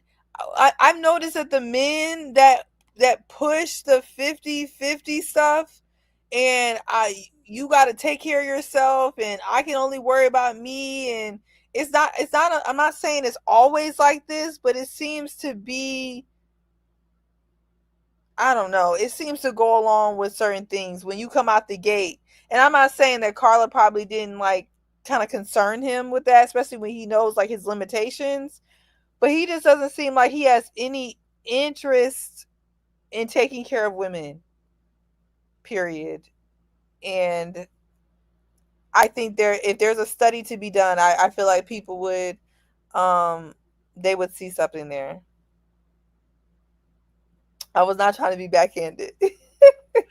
I know you. It's not. You're never trying. It's just your way. You gonna just give a doing. backhand, an uppercut. He's when I say cheap, Kojo's very good with his money. He doesn't just like he doesn't piss off his money. You know what I'm saying? Like, he's not finna go get the loafers from Nordstrom. Okay, Sean. So there goes another one. Yeah, no, Kojo, I think she brings up a good point. Listen, for your best friend, you're gonna spend hundreds of dollars on a wig for her, and there's no, romantic interest there. I think there's something to that. And I think, like, me and my unpacking patriarchy stuff, like when men are really digging into being interested in a woman, there's certain key things that they do. And there's certain things that they will be willing to lean into to make that woman comfortable, to provide in whatever way they can provide. Whether it's, it's cold, I'm gonna put some wood in the fireplace if that's all I can do. I might not be able to pay the electric bill, but I'm gonna put some wood in the fireplace. I'm being kind of stupid, but at the end of the day, you're gonna do whatever you can, what's in your means to do something for her. And we don't see him going out of his way to do that. He's actually pushing against that, which is where the immaturity part for me comes in. I mean, his dad didn't know her for 2 seconds and was talking about, is she going to help his business? Like, is she going to be contributing to the business? Is she going to be able to, be free labor for him? Like that, you don't even know her. You don't even know what she's about. Like or what do you do for a living? How do you make money? Like, that's a lot of energy. And it just tells you of like kind of just the pathology of the way they view her. She's a workhorse, versus a wife, a companion, a partner for him. And again, doesn't make her perfect and right, but it just gives us a glimpse into his mindset and how he views his wife. And I don't really think he thinks anything, whether it's Carla or just the whole idea of being, having a wife. Anybody who gets with Juan has a low self-worth, because that is not somebody you would choose, because he ain't gonna offer. You gonna struggle in that love, and it's not worth it. Yeah, Juan's the right person. He gonna hit the lottery and still give you $2. That's the vibe he give me. It ain't about what he may do. He may do. I'm not going to fight you on that. I just think he's financially afraid, and sometimes you need to have an epiphany. That's what I would say. Sometimes you need to have an epiphany, in terms of being generous. Because again, like I said, like in this aspect, right? I don't know how he is with other people. I only know how he is with Carla. And if he doesn't like Carla, I don't see him spending that kind of money on Carla and wanting to take care of her when he don't like her. You know what I mean? Like, and so we only have the relationship between himself and Carla. We don't actually have any other relationship he has with any other friends or women of how he spends his money. So I think I understand what you guys are saying. I'm not saying that you're necessarily wrong. I think we can use it as a precedence, but I'm also giving the other side that it may not be true. It may also be that because he doesn't like her, he's withdrawing everything, right? And not actually financially giving her the support that he wants. Number two, also, we already know that it's not the setup that he wants right now. He definitely doesn't want that setup of you sitting at home. He's made it clear, don't sit at home because there won't be rice at home. You know what I'm saying too? You need to get your ass to work. Okay, so for him, that's not it. So I think there is that aspect as well for him. I think he may, or he may not. We don't know. We need to have a bit more evidence. But he's definitely not feeling her. I think I want to see how he would be. As someone said, how he would be if he was actually feeling the person. Would he give more investment in that space? Would he give more of his time and his effort and his finances? Because there ain't no way you forgetting about your woman and you just only met her for the last few weeks. That is telling me that you don't like her, right? Because it's the first early weeks that we're very excitable. We are putting energy in. If anything, we're even imbalanced a little bit with work and our time with our partner because we're excited about this new thing that's coming to our hands. He's giving that. He's not excited about that. Yeah. He's not excited about that, So yeah. yeah, definitely. He has a scarcity mindset. I said this weeks ago, and that's just not attractive in general, especially as an entrepreneur. But I think after just hearing you talk, like I think the problem with a lot of these couples is that they resent what the other person is. Like I think that Juan resents the fact that Carla still has an abundance mindset, even though she took you to her storage room. Okay. I think Michelle resents David for having a family structure and having support. You know, I think Ikechi resents MM because she is doing her thing in her career, you know, and so that is just a bad pairing when people aren't confident in who they are, and then they are literally in front of people that show them like levels that they haven't reached yet. And then I think it's easy to fall into societal expectations to instantly knock someone down because societally it doesn't look like it's the way to go, i.e. Carla being like all about the earth and sound healing and want to have $13 smoothies. It's not what society deems as you're so awesome, but every time that happens, you're gonna miss out every time. You're gonna miss out on the ability to learn and to have a bigger mindset than what you already have.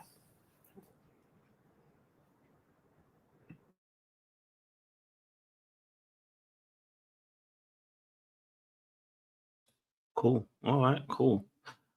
All right. So I think we've reached the end. I don't think anyone else has got any opinions on this particular situation with Juan and Carla. Come to a beautiful end. So I know our time is spent, but thank you very much, ladies and gentlemen. We appreciate the time you spent with us. It's been good. You know what I'm saying to you? All right. Now, Deacon, we do need you to be able to express some sentiments and some thoughts, maybe cleanse the palate of those who are listening today as well. Maybe they sprinkle a little bit of that holy water on them, a little, just to cleanse the minds as well. Talk to us, Deacon. So I'll start it with a scripture, and it is, "Be ye also ready," you know? And I think that is key for all the couples and relationships, that we need to be ready, to be prepared when we enter into relationships, right? Be prepared to accept someone as they are, and also state your opinions about what you think, right? And be honest and be thoughtful. Be prepared to be empathetic. Be prepared to be open. I think also be prepared to look in the mirror and see what's reflecting back at you, right? So before we judge, we need to look at ourselves. And I think that, you know, whether it's Ikechi and Emem, you know, looking at yourself is most important, right? Seeing what your actions, seeing how you're coming across. Before you call someone else aggressive, are you aggressive? Before you call someone else not cultured, not black enough, not R&B enough, not swaggy enough, where's your swag? You know, assess yourself, and also assess the impact of your words. Words are so important. Words matter. Unfortunately, the old adage is not true. Words can break. Words can hurt. Words leave an impact. So think about your words. For Camille, think about your words to Thomas. Ike, think about your words to Emem. Madison, think about your words to Allan. Think about your actions also. Do your actions match your words? And are your actions genuine? For Michelle and David, hey, listen, it's nothing complicated. You know, Fantasia says it best. If you don't want them, then don't talk to them. Don't create hoops. Don't move goalposts in relationships. If you don't want someone, just let them know. Okay? That's the worst thing you can do, is create a false sense of reality. Next, Juan and Carla. Preparation is key. Juan should be prepared to take a wife, and Carla should be prepared to take a husband. Stability is important on both sides, and honesty and transparency. You get nowhere with passive aggressiveness, with withholding, but withhold nothing. But be honest, be truthful, and state your case. Back to you, Gojo. Thank you very much, Sean. I appreciate you. Yeah, listen, ladies and gentlemen, it's been fun. It's been amazing. It's been wonderful. We're going to chop it up behind the scenes, I'm sure. You know, and, you know, listen, just be safe out there. And, you know, don't do anything I wouldn't do. Okay, definitely don't do everything Seaway tells us to do. Okay, you're gonna be in trouble. Okay, Seaway can get away with some stuff we can't get away with, so we gonna let Seaway do Seaway things. Okay, guys. They said I should let you have a last say, Seaway. But listen, if you're gonna say I'm gonna have to get Sean to do another benediction, so Seaway, you got 3 minutes. Sean, get yourself another benediction because we gonna need it. We gonna need it. I want the people who've been here since Sean and I first came, Sean, Jay, and I first got up here. When have I ever told anybody on this platform a lie? Honestly, the delivery may be a little jarring sometimes. It may be a little interesting. But when have I ever told a lie? I ain't ever told a lie. And that's one thing nobody can say. Look. I don't think anybody's told a lie here, but I hate what you're saying. I mean, I never lead nobody astray. Y'all be talking about don't follow Seaway. No, listen to what I'm saying. Maybe they should. No, I didn't have any else, to add. I'm assuming y'all got Camille and the biracial sisters. I hope y'all really told them. I hope we're done with them and whatever they got going on. I hope y'all talked about that. That's all I can say. I hope the biracial sisters will give it a rest next week because I just can't do it. Not another week. You covered that, Sean? You covered the biracial sisters and their shenanigans? Yes, we did. We had a very heated exchange, which is why we're still here almost 4 hours later. Yes, we covered it. What was the controversy? Kojo. And you too, Trey. Don't throw Kojo out there. You were still doing it out. All I said was I understood his point, and yet I still pointed out all of my points. Bad point. I still pointed out it was a bad point. Throw him over to our side, please. We got to get Thomas in Ghana. Trey was double dutching. He was like, I agree with all your points, but no. Dale said I should have came earlier. We're gonna be like Kojo knew what he was doing. Kojo knew what he said was correct to a certain extent. The problem was it never applied to Camille. That was the problem.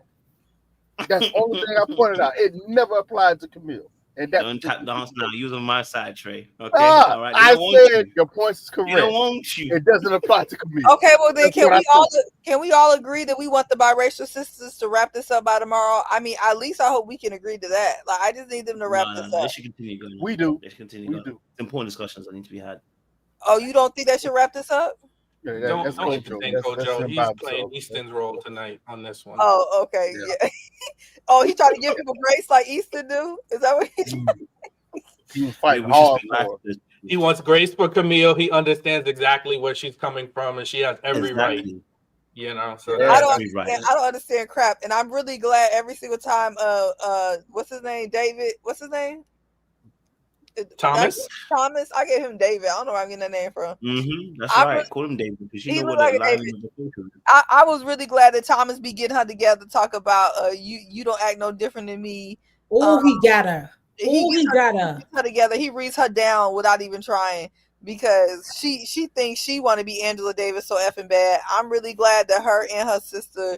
I just really hope they just wrap this up by next week. That's all I can really ask because we tired of that. And then the only other thing is that MK. I love her cousin down. Her Emem. Emem. Sorry. Whatever this people's name is. Emem. I love her cousin down. I just feel like every woman needs a strong, just male presence in their life to just really just get it together, get other people together. I love how he told what's that man name? Ike that he basically being soft, so that's the reason why she's aggressive. I just love that read, and yeah, I know Sean and I have gone back and forth over whether the friends of Emem are being aggressive or whatever with him, but my thing is, if you brought your butt from Houston to Chicago, I'm so tired of hearing that you from the South. You're in the Midwest now, which really just ain't even that bad to begin with. Midwest still gonna give you some type of Midwest charm. If you from the South, if you was beefing at that wedding, you should have been beefing at that wedding. If you was from the South, you should have got on Married at First Sight in the South, but you didn't get picked. So then you came to the Midwest and you want to keep talking about what they do in the South. I don't give a F. This is Chicago. So we gonna talk to you how we talk to you in Chicago, because that's just how we get down. And actually, people are being nicer to him than they really would be. So yeah, I'm just tired of that. And that's, you know, that's about it. I hope both of these topics, we just wrap this both up. And I hope that Emem just moves on from that man. After you call me aggressive, I'm never speaking to you again in that context, except for trying to get these papers together. So I hope she get her papers together. That's it. Thank you, Kojo. No, I appreciate you. You know what I mean? Sean, you want to cleanse the palate? I think we're good. I don't think she did do a whole lot of She didn't damage. do that. You know, this was light work, so we appreciate. It really was. I was expecting a bit heavy flow. What can I say? Let me get up before she says anything heavy. Now she's about to do what we asked for. We gotta go. We gotta go. You asked. We now. before she goes heavy. Bye, guys.